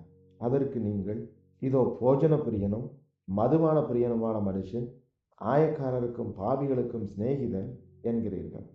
ஆனாலும் ஞானமானது அதன் பிள்ளைகள் எல்லாராலும் நீதியுள்ளதென்று ஒப்புக்கொள்ளப்படும் என்றார். பரிசேரில் ஒருவன் தன்னுடைய போஜனம் பண்ண வேண்டும் என்று அவரை வேண்டிக் கொண்டான். அவர் அந்த பரிசேயனுடைய வீட்டில் பிரவேசித்து வந்து இருந்தார். இப்பொழுது அந்த ஊரில் இருந்த பாவியான ஒரு ஸ்திரீ அவர் பரிசேயன் வீட்டிலே பந்தி இருக்கிறதை அறிந்து ஒரே பரணியில் பரிமள தைலம் கொண்டு வந்து அவருடைய பாதங்களின் அருகே பின்னாக நின்று அழுது கொண்டு அவருடைய பாதங்களை தன் கண்ணீரினால் நனைத்து தன் தலைமயிரினால் துடைத்து அவருடைய பாதங்களை முத்தம் செய்து பரிமள தைலத்தை பூசினாள். அவரை அழைத்த பரிசேயன் அதை கண்டபொழுது, இவர் தீர்க்கதரிசியாய் இருந்தால் தம்மை தொடுகிற ஸ்திரீ இன்னாள் என்றும் இப்படிப்பட்டவள் என்றும் அறிந்திருப்பார். இவள் பாவியாய் இருக்கிறாளே என்று தனக்குள்ளே சொல்லிக் கொண்டார். இயேசு அவனை நோக்கி, சீமோனே, உனக்கு நான் ஒரு காரியம் சொல்ல வேண்டும் என்றார். அதற்கு அவன், போதகரே, சொல்லும் என்றான். அப்பொழுது அவர், ஒருவனிடத்தில் 2 பேர் கடன்பட்டிருந்தார்கள். ஒருவன் 500 வெள்ளிக்காசும் மற்றொருவன் 50 வெள்ளிக்காசும் கொடுக்க வேண்டியதாய் இருந்தது. கொடுக்க அவர்களுக்கு நிர்வாகம் இல்லாத போது இருவருக்கும் கடனை மன்னித்து விட்டான். இப்படி இருக்க அவர்களில் எவன் அவர்களிடத்தில் அதிக அன்பாயிருப்பான்? அதை சொல் என்றார். சீமோன் பிரதித்திரமாக, எவனுக்கு அதிகமாய் மன்னித்து விட்டானோ அவனே அதிக அன்பாயிருப்பான் என்று நினைக்கிறேன் என்றான். அதற்கு அவர், சரியாய் நிதானித்தாய் என்று சொல்லி ஸ்திரீனிடமாக திரும்பி சீமோனை நோக்கி, இந்த ஸ்திரீயை பார்க்கிறாயே, நான் உன் வீட்டில் பிரவேசித்தேன். நீ என் கால்களுக்கு தண்ணீர் தரவில்லை. இவளோ தண்ணீரினால் என் கால்களை நனைத்து தன் தலைமயிரினால் அவைகளை துடைத்தாள். நீ என்னை முத்தம் செய்யவில்லை. இவளோ நான் உட்பிரவேசித்தது முதல் என் பாதங்களை ஓயாமல் முத்தம் செய்தாள். நீ என் தலையில் எண்ணெய் பூசவில்லை. இவளோ என் பாதங்களில் பரிமள தைலம் பூசினாள். ஆதலால் நான் உனக்கு சொல்லுகிறேன், இவள் செய்த அநேக பாவங்கள் மன்னிக்கப்பட்டது. இவள் மிகவும் அன்பு கூர்ந்தாலே, எவனுக்கு கொஞ்சம் மன்னிக்கப்படுகிறதோ அவன் கொஞ்சமாய் அன்பு கூறுவான் என்று சொல்லி அவளை நோக்கி, உன் பாவங்கள் மன்னிக்கப்பட்டது என்றார். அப்பொழுது கூட பந்தியிருந்தவர்கள், பாவங்களை மன்னிக்கிற இவன் யார் என்று தங்களுக்குள்ளே சொல்லிக் கொண்டார்கள். அவர் ஸ்திரீயை நோக்கி, உன் விசுவாசம் உன்னை ரட்சித்தது, சமாதானத்தோட போ என்றார். லூக்கா 8ஆம் அதிகாரம். பின்பு அவர் பட்டணங்கள் தோறும் கிராமங்கள் தோறும் பிரயாணம் பண்ணி தேவனுடைய ராஜ்யத்திற்குரிய நற்செய்தியை கூறி பிரசங்கித்து வந்தார். 12 அவருடனே கூட இருந்தார்கள். அவர் பொல்லாத ஆவிகளையும் வியாதிகளையும் நீக்கி குணமாக்கின சில ஸ்திரீகளும் 7 பிசாசுகள் நீங்கின மகதலேனால் எண்ணப்பட்ட மரியாளும் ஏரோதின் காரியக்காரனான கூசாவின் மனைவியாகிய யோவன்னாலும் சூசன்னாலும் தங்கள் ஆஸ்திகளால் அவருக்கு ஊழியம் செய்து கொண்டு வந்த மற்ற அநேக ஸ்திரீகளும் அவருடனே இருந்தார்கள். சகல பட்டணங்களிலுமிருந்து திரளான ஜனங்கள் அவரிடத்தில் வந்து கூடின போது அவர் உவமையாய் சொன்னது, விதைக்கிறவன் ஒருவன் விதையை விதைக்க புறப்பட்டான். அவன் விதைக்கையில் சில விதை வழியருகே விழுந்து மிதியுண்டது. ஆகாயத்து பறவைகள் வந்து அதை பட்சித்து போட்டது. சில விதை கற்பாறையின் மேல் விழுந்தது. அது முளைத்த பின் அதற்கு ஈரமில்லாததினால் உலர்ந்து போயிற்று. சில விதை முள்ளுள்ள இடங்களில் விழுந்தது. முள் கூட வளர்ந்து அதை நெருக்கி போட்டது. சில விதை நல்ல நிலத்தில் விழுந்தது. அது முளைத்து 100 பலன் கொடுத்தது என்றார். இவைகளைச் சொல்லி, கேட்கிறதற்கு காதுள்ளவன் கேட்க கடவன் என்று சத்தமிட்டு கூறினார். அப்பொழுது அவருடைய சீஷர்கள் இந்த உவமையின் கருத்து என்னதென்று அவரிடத்தில் கேட்டார்கள். அதற்கு அவர், தேவனுடைய ராஜ்யத்தின் ரகசியங்களை அறியும்படி உங்களுக்கு அருளப்பட்டது. மற்றவர்களுக்கோ அவர்கள் கண்டும் காணாதவர்களாகவும் கேட்டும் உணராதவர்களாகவும் இருக்கத்தக்கதாக அவைகள் உவமைகளாக சொல்லப்படுகிறது. அந்த உவமையின் கருத்தாவது, விதை தேவனுடைய வசனம். வழியறியே விதைக்கப்பட்டவர்கள் வசனத்தை கேட்கிறவர்களாய் இருந்தார்கள். அவர்கள் விசுவாசித்து ரட்சிக்கப்படாதபடிக்கு பிசாசானவன் வந்து அவ்வசனத்தை அவர்கள் இருதயத்திலிருந்து எடுத்து போடுகிறான். கற்பாறையின் மேல் விதைக்கப்பட்டவர்கள் கேட்கும்போது சந்தோஷத்துடனே வசனத்தை ஏற்றுக்கொள்கிறார்கள். ஆயினும் தங்களுக்குள்ளே வேர் கொள்ளாதபடியினாலே கொஞ்ச காலம் மாத்திரம் விசுவாசித்து சோதனை காலத்தில் பின்வாங்கி போகிறார்கள். முள்ளுள்ள இடங்களில் விதைக்கப்பட்டவர்கள் வசனத்தை கேட்கிறவர்களாய் இருக்கிறார்கள். கேட்ட உடனே போய் பிரபஞ்சத்திற்குரிய கவலைகளினாலும் ஐஸ்வர்யத்தினாலும் சிற்றின்பங்களாலும் நெருக்கப்பட்டு பலன் கொடாதிருக்கிறார்கள். நல்ல நிலத்தில் விதைக்கப்பட்டவர்கள் வசனத்தை கேட்டு அதை உண்மையும் நன்மையுமான இருதயத்திலே காத்து பொறுமையுடனே பலன் கொடுக்கிறவர்களாய் இருக்கிறார். ஒருவனும் விளக்கை கொளுத்தி அதை ஒரு பாத்திரத்தினாலே மூடவும் மாட்டான், கட்டிலின் கீழே வைக்கவும் மாட்டான். உள்ளே பிரவேசிக்கிறவர்கள் அதன் வெளிச்சத்தை காணும்படிக்கு அதை விளக்கு தண்டின் மேல் வைப்பான். வெளியரங்கமாகாத ரகசியமும் இல்லை, அறியப்பட்டு வெளிக்கு வராத மறைபொருளும் இல்லை. ஆதலால் நீங்கள் கேட்கிற விதத்தை குறித்து கவனியுங்கள். உள்ளவன் எவனோ அவனுக்கு கொடுக்கப்படும், இல்லாதவன் எவனோ அவன் தனக்குண்டென்று நினைக்கிறதும் அவனிடத்திலிருந்து எடுத்து கொள்ளப்படும் என்றார். அப்பொழுது அவருடைய தாயாரும் சகோதரரும் அவரிடத்தில் வந்தார்கள். ஜன கூட்டத்தினாலே அவர் அண்டையில் அவர்கள் சேரக்கூடாதிருந்தது. அப்பொழுது, உம்முடைய தாயாரும் உம்முடைய சகோதரரும் உம்மை பார்க்க வேண்டும் என்று வெளியே நிற்கிறார்கள் என்று அவருக்கு அறிவித்தார்கள். அதற்கு அவர், தேவனுடைய வசனத்தை கேட்டு அதன்படி செய்கிறவர்களே எனக்கு தாயும் எனக்கு சகோதரருமாயிருக்கிறார்கள் என்றார். பின்பு ஒரு நாள் அவர் தமது சீஷரோடு கூட படவில் ஏறி கடலின் அக்கறைக்கு போவோம் வாருங்கள் என்றார். அப்படியே புறப்பட்டு போனார்கள். படவு ஓடுகையில் அவர் நித்திரையாய் இருந்தார். அப்பொழுது கடலில சுழல் காற்றுண்டானதால் அவர்கள் மோசமடையத்தக்கதாய் படவு ஜலத்தினால் நிறைந்தது. அவர்கள் அவரிடத்தில் வந்து, ஐயரே, ஐயரே, மடிந்து போகிறோம் என்று அவரை எழுப்பினார்கள். அவர் எழுந்து காற்றையும் ஜலத்தின் கொந்தளிப்பையும் தட்டினார். உடனே அவைகள் நின்று போய் அமைதலுண்டாயிற்று. அவர் அவர்களை நோக்கி, உங்கள் விசுவாசம் எங்கே என்றார். அவர்கள் பயந்து ஆச்சரியப்பட்டு, அவர் யாரோ காற்றுக்கும் ஜலத்திற்கும் கட்டளையிடுகிறார், அவைகளும் இவருக்கு கீழ்ப்படுகிறதே என்று ஒருவரோடொருவர் சொல்லிக் கொண்டார்கள். பின்பு கலிலேயாவுக்கு எதிரான கதரேனருடைய நாட்டில் சேர்ந்தார்கள். அவர் கரையில் இறங்கின போது நெடுநாளாய் பிசாசுகள் பிடித்தவனும் வஸ்திரம் தெரியாதவனும் வீட்டில் தங்காமல் பிரேத கல்லறையில் தங்கினவனுமாயிருந்த அந்த பட்டண மனுஷன் ஒருவன் அவருக்கு எதிராக வந்தான். அவன் இயேசுவை கண்டபோது கூக்குரலிட்டு அவருக்கு முன்பாக விழுந்து, இயேசுவே, உன்னதமான தேவனுடைய குமாரனே, எனக்கும் உமக்கும் என்ன? என்னை வேதனைப்படுத்தாதபடிக்கு உம்மை வேட்டிக் கொள்ளுகிறேன் என்று மகா சத்தத்தோட சொன்னான். அந்த அசுத்த ஆவி அவனை விட்டு போகும்படி இயேசு கட்டளையிட்டபடினாலே அப்படி சொன்னான். அந்த அசுத்த ஆவி கொஞ்ச காலமாய் அவனை பிடித்திருந்தது. அவன் சங்கிலிகளினாலும் விலங்குகளினாலும் கட்டுண்டு காவல் பண்ணப்பட்டிருந்தும் கட்டுகளை முறித்து போட்டு பிசாசினால் வனாந்திரங்களுக்கு துரத்தப்பட்டிருந்தான். இயேசு அவனை நோக்கி, உன் பேர் என்ன என்று கேட்டார். அதற்கு அவன் லேகியோன் என்றார். அநேகம் பிசாசுகள் அவனுக்குள் புகுந்திருந்தபடினால் இந்த பெயரை சொன்னான். தங்களை பாதாளத்திலே போக கட்டளையிடாதபடிக்கு அவைகள் அவரை வேண்டிக் கொண்டன. அவ்விடத்தில் அநேகம் பன்றிகள் கூட்டமாய் வலையிலே மேய்ந்து கொண்டிருந்தது. அந்த பன்றிகளுக்கு போகும்படி தங்களுக்கு உத்தரவு கொடுக்க வேண்டும் என்று அவரை வேண்டிக் கொண்டன. அவைகளுக்கு உத்தரவு கொடுத்தார். அப்படியே பிசாசுகள் அந்த மனுஷனை விட்டு நீங்கி பன்றிகளுக்குள் புகுந்தன. அப்பொழுது அந்த பன்றி கூட்டம் உயர்ந்த மேட்டிலிருந்து கடலிலே பாய்ந்து அமிழ்ந்து மாண்டது. அவைகளை மேய்த்தவர்கள் சம்பவித்ததைக் கண்டு ஓடிப்போய் பட்டணத்திலும் சுற்றுப்புறங்களிலும் அறிவித்தார்கள். அப்பொழுது சம்பவித்ததை பார்க்கும்படி ஜனங்கள் புறப்பட்டு இயேசுவினிடத்தில் வந்து, பிசாசுகள் விட்டுப்போன மனுஷன் வஸ்திரம் தரித்து இயேசுவின் பாதத்தருகே உட்கார்ந்து புத்தி தெளிந்திருக்கிறதைக் கண்டு பயந்தார்கள்.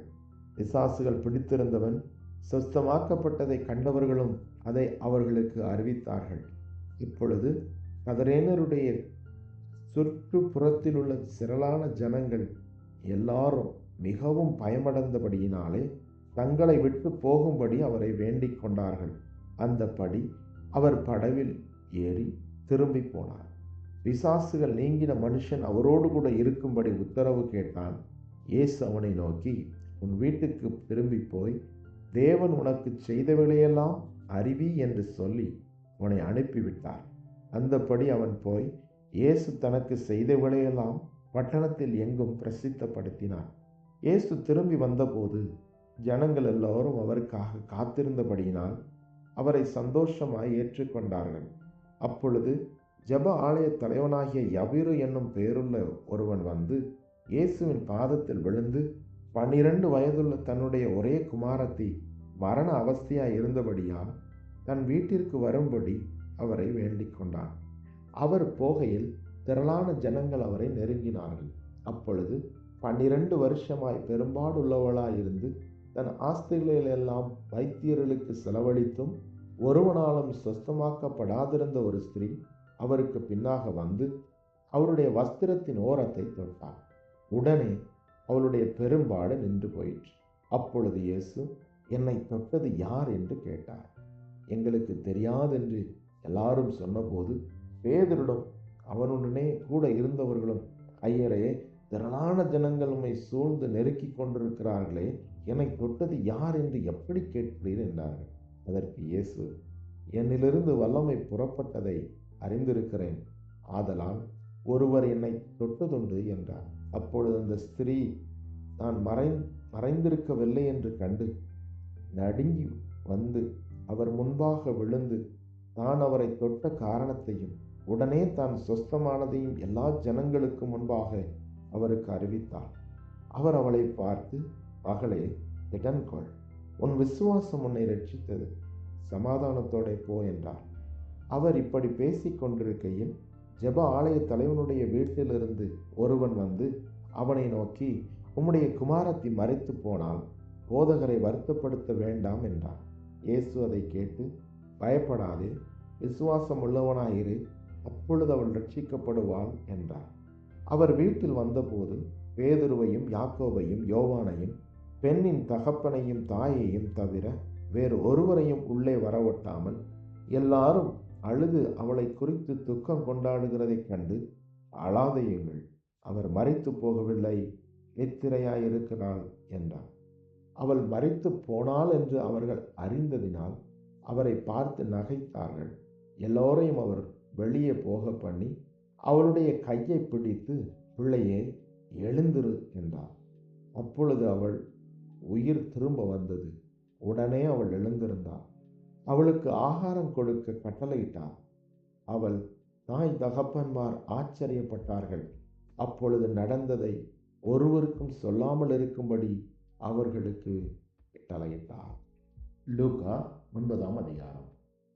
அவர் தம்முடைய 12 சீஷரையும் வரவழைத்து சகல பிசாசுகளையும் துரத்தவும் வியாதி உள்ளவர்களை குணமாக்கவும் அவர்களுக்கு வல்லமையும் அதிகாரமும் கொடுத்து தேவனுடைய ராஜ்யத்தை குறித்து பிரசங்கிக்கவும் பிணியாளிகளை சொஸ்தமாக்கவும் அவர்களை அனுப்பினார்.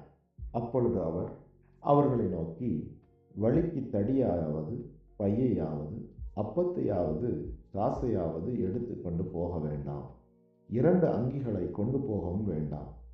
எந்த வீட்டிலே பிரவேசிக்கிறீர்களோ அங்கே தங்கி அங்கிருந்து புறப்படுங்கள். உங்களை ஏற்றுக்கொள்ளாதவர்கள் எவர்களோ அவர்களுடைய ஊரை விட்டு நீங்கள் புறப்படும்போது அவர்களுக்கு சாட்சியாக உங்கள் கால்களில் படிந்த தூசியை உதறி போடுங்கள் என்றார். அவர்கள் புறப்பட்டு போய் கிராமங்கள் தோறும் திரிந்து எங்கும் சுவிசேஷத்தை பிரசங்கித்து பிணியாளிகளை குணமாக்கினார்கள். அப்பொழுது காற்பங்கு தேசாதிபதியாகிய ஏரோது அவரால் செய்யப்பட்ட யாவையும் கேள்விப்பட்டதுமின்றி, சிலர் யோவான் மரித்தோரிலிருந்து எழுந்தான் என்றும், சிலர் எலியா தோன்றினான் என்றும், வேறு சிலர் பூர்வ காலத்து தீர்க்கதரிசிகளில் ஒருவன் உயிர்த்தெழுந்தான் என்றும் சொல்லிக் கொண்டபடியால் கலக்கமடைந்து, யோவானை நான் சிரச்சேதம் பண்ணினேன், இவன் இப்படிப்பட்டவைகளை செய்கிறான் என்று கேள்விப்படுகிறேனே, இவன் யார் என்று ஏரோது சொல்லி அவரை பார்க்க விரும்பினான். அப்போஸ்தலர் திரும்பி வந்து தாங்கள் செய்த யாவையையும் அவருக்கு விவரித்து சொன்னார்கள். அப்பொழுது அவர் அவர்களை கூட்டிக் கொண்டு தனித்திருக்கும்படி பெத்சாய்தா என்னும் பட்டணத்தைச் சேர்ந்த வனாந்திரமான ஒரு இடத்திற்கு போனார். ஜனங்கள் அதை அறிந்து அவர் பின்னே போனார்கள். அவர்களை அவர் ஏற்றுக்கொண்டு தேவனுடைய ராஜ்யத்தை குறித்து அவர்களுடனே பேசி சொஸ்தமடைய வேண்டும் என்றிருந்தவர்களை சொஸ்தப்படுத்தினார். சாயங்காலம் ஆகிற போது 12 சேர்ந்து வந்து அவரை நோக்கி, நாம் இருக்கிற இடம் வனாந்தரமாயிருக்கிறது. சுற்றி இருக்கிற ஊர்களிலும் கிராமங்களிலும் ஜனங்கள் போய் தங்கி போஜன பதார்த்தங்களை சம்பாதித்துக் கொள்ளும்படி அவர்களை அனுப்பிவிட வேண்டும் என்றார்கள். அவர் அவர்களை நோக்கி, நீங்களே அவர்களுக்கு போஜனம் கொடுங்கள் என்றார். அதற்கு அவர்கள், எங்களிடத்தில் 5 அப்பங்களும் 2 மீன்களும் மாத்திரம் உண்டு. இந்த ஜனங்கள் எல்லோருக்கும் போஜனம் கொடுக்க வேண்டியதானால் நாங்கள் போய் வாங்கி கொண்டு வர வேண்டுமே என்றார். ஏறக்குறைய 5000 புருஷர் இருந்தார்கள். அவர்களை பந்திக்கு 50 பேராக உட்காரும்படி சொல்லுங்கள் என்று தம்முடைய சீஷர்களுக்கு சொன்னார். அவர்கள் அந்தப்படியே எல்லாரையும் உட்காரும்படி செய்தார்கள். அப்பொழுது அவர் இந்த 5 அப்பங்களையும் அந்த 2 மீன்களையும் எடுத்து வானத்தை அண்ணாந்து பார்த்து அவைகளை ஆசீர்வதித்து பிட்டு ஜனங்கள் முன் வைக்கும்படி சீஷர்களிடத்தில் கொடுத்தார். எல்லாரும் சாப்பிட்டு திருப்தி அடைந்தார்கள். மீதியான துணிக்கைகள் 12 கூடை நிறைய எடுக்கப்பட்டது.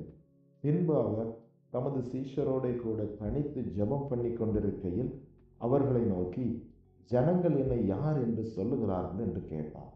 அதற்கு அவர்கள், சிலர் உம்மை யோவான் ஸ்நானகன் என்றும், சிலர் எலியா என்றும், வேறு சிலர் பூர்வ காலத்து தீர்க்கதரிசிகளில் ஒருவர் உயிர்த்தெழுந்தார் என்றும் சொல்லுகிறார்கள் என்றார்கள். அப்பொழுது அவர், நீங்கள் என்னை யார் என்று சொல்லுகிறீர்கள் என்று கேட்டார். பேதுரு பிரதியுத்தரமாக, நீர் தேவனுடைய கிறிஸ்து என்றார். அப்பொழுது அவர்கள் அதை ஒருவருக்கும் சொல்லாதபடிக்கு உறுதியாய் கட்டளையிட்டார். மேலும் மனுஷகுமாரன் பல பாடுகள் படவும் மூப்பராலும் பிரதான ஆசாரியராலும் வேத பாரகராலும் ஆகாதனவென்று தள்ளப்படவும் கொல்லப்படவும் 3ஆம் நாளிலே உயிர் தெழுந்திருக்கும் வேண்டும் என்று சொன்னார். பின்பு அவர் எல்லாரையும் நோக்கி, ஒருவன் என் பின்னே வர விரும்பினால் அவன் தன்னைத்தான் வெறுத்து தன் சிலுவையை அனுதினமும் எடுத்துக்கொண்டு என்னை பின்பற்ற கடவன். தன் ஜீவனை ரட்சிக்க விரும்புகிறவன் அதை இழந்து போவான். என் நிமித்தமாக தன் ஜீவனை இழந்து போகிறவன் அதை ரட்சித்துக் கொள்ளுவான்.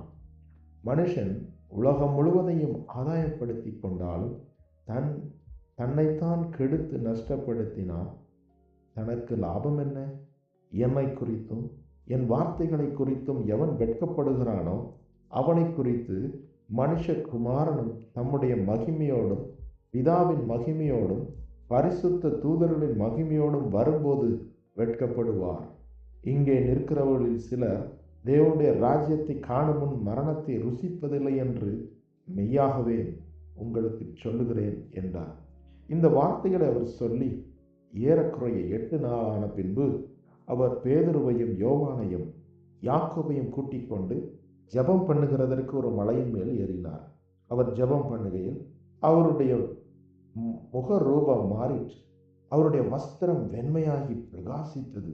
அன்றியும் மோசே எலியா என்னும் 2 பேரும் மகிமையோட காணப்பட்டு அவருடனே சம்பாஷணை பண்ணி அவர் எருசலேமிலே நிறைவேறப் போகிற அவருடைய மரணத்தை குறித்து பேசிக் கொண்டிருந்தார்கள். பேதுருவும் அவனோடு இருந்தவர்களும் நித்திரை மயக்கமாய் இருந்தார்கள். ஆகிலும் அவர்கள் விழித்து அவருடைய மகிமையையும் அவரோடே நின்ற அவ்விரண்டு பேரையும் கண்டார்கள். அவ்விருவரும் அவரை விட்டு பிரிந்து போகையில் பேதுரு இயேசுவை நோக்கி, ஐயரே, நாம் இங்கே இருக்கிறது நல்லது. உமக்கு ஒரு கூடாரமும் மோசேக்கு ஒரு கூடாரமும் எலியாவுக்கு ஒரு கூடாரமுமாக 3 கூடாரங்களை போடுவோம் என்று நான் சொல்லுகிறது இன்னதென்று அறியாமல் சொன்னான். இப்படி அவன் பேசுகையில் ஒரு மேகம் வந்து அவர்கள் மேல் நிழலிட்டது. அவர்கள் அந்த மேகத்துக்குள் பிரவேசிக்கையில் சீஷர்கள் பயந்தார்கள். அப்பொழுது, இவர் என்னுடைய நேசகுமாரன், இவருக்கு செவி கொடுங்கள் என்ற மேகத்திலிருந்து ஒரு சத்தம் உண்டாயிற்று. அந்த சத்தம் உண்டாகையில் இயேசு ஒருவரே காணப்பட்டார். தாங்கள் கண்டவைகளில் ஒன்றையும் அவர்கள் அந்நாட்களில் ஒருவருக்கும் சொல்லாமல் அடக்கி வைத்திருந்தார்கள். மறுநாளில் அவர்கள் மலையிலிருந்து இறங்கின போது திரளான ஜனங்கள் அவருக்கு எதிர்கொண்டு வந்தார்கள். அவர்களில் ஒருவன் சத்தமிட்டு, போதகரே, என் மகனை கடாட்சி தரல வேண்டும் என்று உம்மை வேண்டிக் கொள்ளுகிறேன். அவன் எனக்கு ஒரே பிள்ளையாய் இருக்கிறான். ஒரு ஆவி அவனை பிடிக்கிறது, பொழுது அலறுகிறான். அது அவனை நுரைதள்ள அலைக்கழித்து அவனை கசக்கின பின்பும் அவனை விட்டு நீங்குவது அரிதாய் இருக்கிறது. அதை துரத்தும்படி உம்முடைய சீஷரை வேண்டிக் கொண்டேன், அவர்களால் கூடாமற் போயிற்றென்றார்.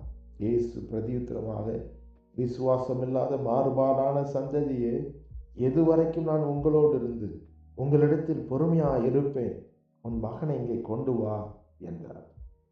அவன் சமீபத்து வருகையில் பிசாசு அவனை கீழே தள்ளி அலைக்கழித்தது. இயேசு அந்த அசுத்தாவி அதட்டி இளைஞனை குணமாக்கி அவன் தகப்பனிடத்தில் அவனை ஒப்புக் கொடுத்தார். அப்பொழுது எல்லாரும் தேவனுடைய மகத்துவத்தை குறித்து பிரமித்தார்கள். இயேசு செய்த யாவையும் குறித்து அனைவரும் ஆச்சரியப்படுகையில் அவர் தம்முடைய சீஷர்களை நோக்கி, நீங்கள் இந்த வார்த்தைகளை கவனமாய் கேளுங்கள். மனுஷகுமாரன் மனுஷர் கைகளில் ஒப்புக் கொடுக்கப்பட போகிறார் என்றார். அவர்கள் அந்த வார்த்தையின் கருத்தை அறிந்து கொள்ளவில்லை. அது அவர்களுக்கு தோன்றாமல் மறைபொருளாயிருந்தது. அந்த வார்த்தையை குறித்து அவரிடத்தில் விசாரிக்கவும் பயந்தார்கள். பின்பு தங்களில் எவன் பெரியவனாய் இருப்பான் என்கிற வாக்குவாதம் அவர்களுக்குள் உண்டாயிற்று. இயேசு அவர்கள் இருதயத்தின் யோசனையை அறிந்து ஒரு சிறு பிள்ளையை எடுத்து அதை தமது அருகே நிறுத்தி அவர்களை நோக்கி, இந்த சிறு பிள்ளையை என் நாமத்து நிமித்தம் ஏற்றுக்கொள்ளுகிறவன் என்னை ஏற்றுக்கொள்ளுகிறான், என்னை ஏற்றுக்கொள்ளுகிறவன் என்னை அனுப்பினவரை ஏற்றுக்கொள்ளுகிறான். உங்கள் எல்லாருக்குள்ளும் எவன் சிறியவனாய் இருக்கிறானோ அவனே பெரியவனாயிருப்பான் என்றார். அப்பொழுது யோவான் அவரை நோக்கி, ஐயரே, ஒருவன் உம்முடைய நாமத்தினாலே பிசாசுகளை துரக்கிறதை நாங்கள் கண்டு அவன் எங்களுடனே கூட உம்மை பின்பற்றாதவன் ஆனபடியால் அவனை தடுத்தோம் என்றார். அதற்கு இயேசு, தடுக்க வேண்டாம், நமக்கு விரோதியாய் இராதவன் நமது பட்சத்தில் இருக்கிறான் என்றார். பின்பு அவர் எடுத்துக்கொள்ளப்படும் நாட்கள் சமீபித்த போது அவர் எருசலேமுக்கு போக தமது முகத்தை திருப்பி தமக்கு முன்னாக தூதர்களை அனுப்பினார். அவர்கள் போய் அவருக்கு இடத்தை ஆயத்தம் பண்ணும்படி சமாரியருடைய ஒரு கிராமத்தில் பிரவேசித்தார்கள்.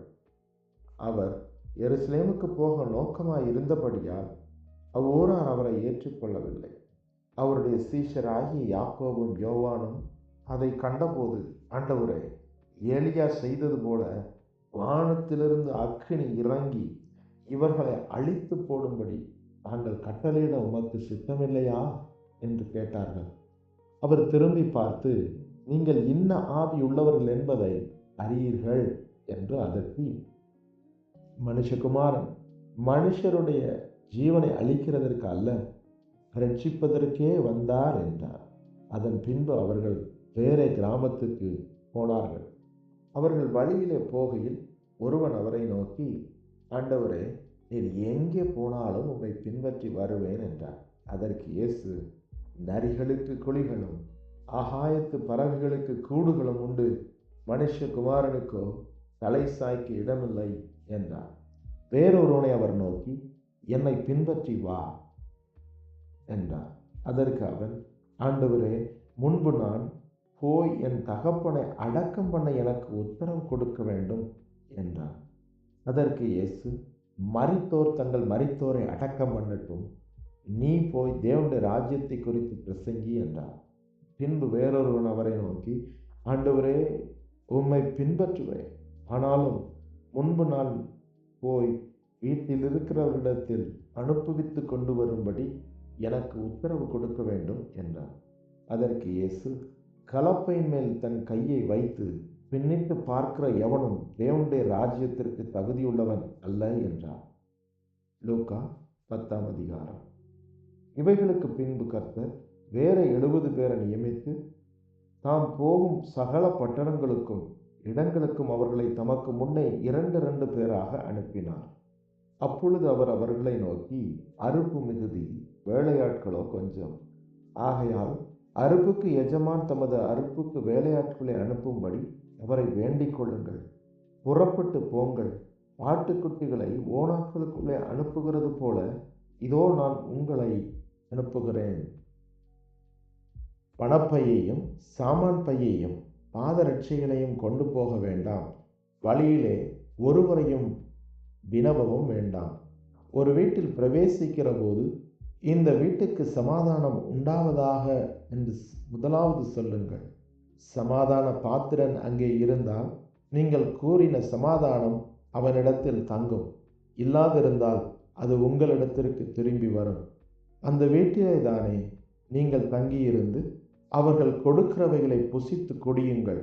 வேலையால் தன் கூலிக்கு பாத்திரனாய் இருக்கிறான். வீட்டுக்கு வீடு போகாதிருங்கள். ஒரு பட்டணத்தில் நீங்கள் பிரவேசிக்கிற பொழுது ஜனங்கள் உங்களை ஏற்றுக்கொண்டால் அவர்கள் உங்கள் முன் வைக்கிறவைகளை நீங்கள் புசித்து அவ்விடத்தில் உள்ள பிணியாளிகளை சுஸ்தமாக்கி, தேவனுடைய ராஜ்யம் உங்களுக்கு சமீபமாய் வந்திருக்கிறது என்று அவர்களுக்கு சொல்லுங்கள். யாதொரு பட்டணத்தில் நீங்கள் பிரவேசிக்கிற பொழுது ஜனங்கள் உங்களை ஏற்றுக்கொள்ளாவிட்டால் அதன் வீதிகளிலே நீங்கள் போய், எங்களில் ஒட்டின உங்கள் பட்டணத்தின் தூசியையும் உங்களுக்கு விரோதமாய் துடைத்து போடுகிறோம். ஆயினும் தேவனுடைய ராஜ்யம் உங்களுக்கு சமீபமாய் வந்திருக்கிறது என்பதை அறிந்து கொள்வீர்களாக என்று சொல்லுங்கள். அந்த பட்டணத்திற்கு நேரிடுவதை பார்க்கிலும் அந்த நாளிலே சோதோம் நாட்டிற்கு நேரிடுவது இலகுவாய் இருக்கும் என்று உங்களுக்கு சொல்லுகிறேன். கோராசின் பட்டணமே, உனக்கு ஐயோ! பெத்சாயிதா பட்டணமே, உனக்கு ஐயோ! உங்களில் செய்யப்பட்ட பலத்த செய்கைகள் தீருவிலும் சீதோனிலும் செய்யப்பட்டிருந்ததானால் அப்பொழுதே ரெட்டுடுத்தி சாம்பலில் உட்கார்ந்து மனம் திரும்பி இருப்பார்கள். நியாய தீர்ப்பு நாளில் உங்களுக்கு நேரிடுவதை பார்க்கிலும் தீருவுக்கும் சீதோனுக்கும் நேரிடுவது இலகுவாய் இருக்கும். வான பரியந்தம் உயர்த்தப்பட்ட கப்பர்நகூமே, நீ பாதாள பரியந்தம் தாழ்த்தப்படுவாய் என்று சொல்லி சீஷரை நோக்கி, உங்களுக்கு செவி கொடுக்கிறவன் எனக்கு செவி கொடுக்கிறான். உங்களை அசட்டை பண்ணுகிறவன் என்னை அசட்டை பண்ணுகிறான்.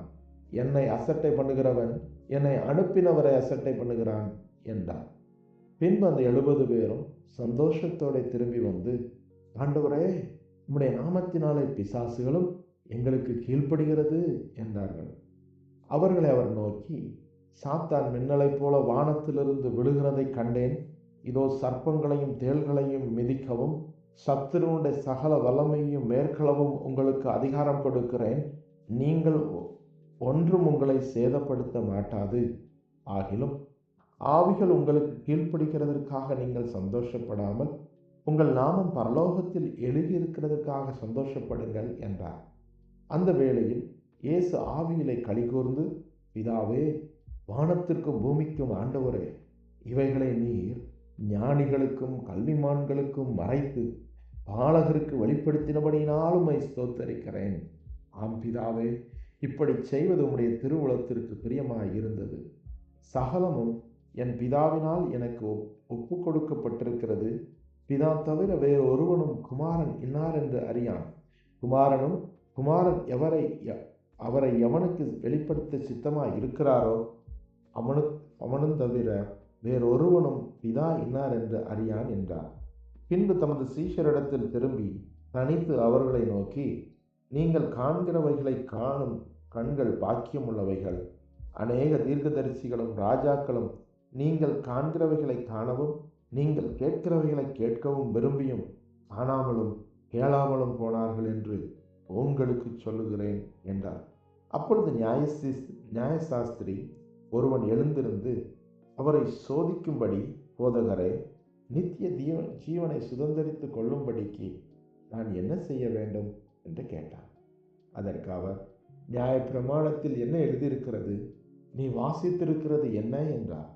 அவன் பிரதியுத்தரமாக, உன் தேவனாகிய கர்த்தரிடத்தில் உன் முழு இருதயத்தோடும், உன் முழு ஆத்மாவோடும், உன் முழு பலத்தோடும், உன் முழு சிந்தையோடும் அன்பு கூர்ந்து, உன்னிடத்தில் அன்பு கூறுகிறது போல பிறனிடத்திலும் அன்பு கூறுவாயாக என்று எழுதியிருக்கிறது என்றான். அவர் அவனை நோக்கி, நிதானமாய் உத்தரவு சொன்னாய், அப்படியே செய், அப்பொழுது பிழைப்பாய் என்றார். அவன் தன்னை நீதிமான் என்று காண்பிக்க மனதாய் இயேசுவை நோக்கி, எனக்கு பிறன் யார் என்று கேட்டான். இயேசு பிரதியுத்தரமாக, ஒரு மனுஷன் எருசலேமிலிருந்து எரிகோவுக்கு போகையில் கள்ளர் கையில் அகப்பட்டான். அவர்கள் அவன் வஸ்திரங்களை உரிந்து கொண்டு அவனை காயப்படுத்தி குற்றுயிராக விட்டு போனார்கள். அப்பொழுது தற்செயலாய் ஒரு ஆசாரியன் அந்த வழியே வந்து அவனை கண்டு பக்கமாய் விலகி போனான். அந்தபடியே ஒரு லேவியனும் அந்த இடத்துக்கு வந்து அவனை கண்டு பக்கமாய் விலகி போனான். பின்பு சமாரியன் ஒருவன் பிரயாணமாய் வருகையில் அவனை கண்டு மனதுருகி கிட்ட வந்து அவனுடைய காயங்களில் எண்ணெயையும் திராட்சரசமும் வார்த்து காயங்களை கட்டி அவனை தன் சுய வாகனத்தின் மேல் ஏற்றி சத்திரத்திற்கு கொண்டு போய் அவனை பராமரித்தான். மறுநாளில தான் புறப்படும் போது 2 பணத்தை எடுத்து சத்திரத்தான் கையில் கொடுத்து, நீ இவனை விசாரித்துக்கொள், அதிகமாய் ஏதாகிலும் இவனுக்காக செலவழித்தால் நான் திரும்பி வரும்போது அதை உனக்கு தருவேன் என்றார். இப்படி இருக்க கள்ளர் கையில் அகப்பட்டவனுக்கு இந்த 3 பேரில் எவன் பிறனாய் இருக்கிறான்? உனக்கு எப்படி தோன்றுகிறது என்றார். அதற்கு அவன், அவனுக்கு இரக்கம் செய்தவனே என்றான். அப்பொழுது இயேசு அவனை நோக்கி, நீயும் போய் அந்தபடியே செய் என்றார். பின்பு அவர்கள் பிரயாணமாய் போகையில் அவர் ஒரு கிராமத்தில் பிரவேசித்தார். அங்கே மார்த்தாள் என்னும் பெயர் கொண்ட ஒரு ஸ்திரீ அவரை தன் வீட்டிலே ஏற்றுக்கொண்டாள். அவளுக்கு மரியாள் என்னப்பட்ட ஒரு சகோதரி இருந்தால். அவள் இயேசுவின் பாதத்தருகே உட்கார்ந்து அவருடைய வசனத்தை கேட்டுக்கொண்டிருந்தாள். மார்த்தாளோ பற்பல வேலைகளை செய்வதில் மிகவும் வருத்தமடைந்து அவரிடத்தில் வந்து, ஆண்டவரே, நான் தனியே வேலை செய்யும்படி என் சகோதரி என்னிடத்தில் விட்டு வந்திருக்கிறதை குறித்து உமக்கு கவலை இல்லையா? எனக்கு உதவி செய்யும்படி அவளுக்கு சொல்லும் என்றார். இயேசு அவளுக்கு பிரதியுத்தரமாக, மார்த்தாளே, மார்த்தாளே, நீ அநேக காரியங்களை குறித்து கவலைப்பட்டு கலங்குகிறாய். தேவையானது ஒன்றே. மரியாள் தன்னை விட்டு எடுபடாத நல்ல பங்கை தெரிந்து கொண்டாள் என்றார்.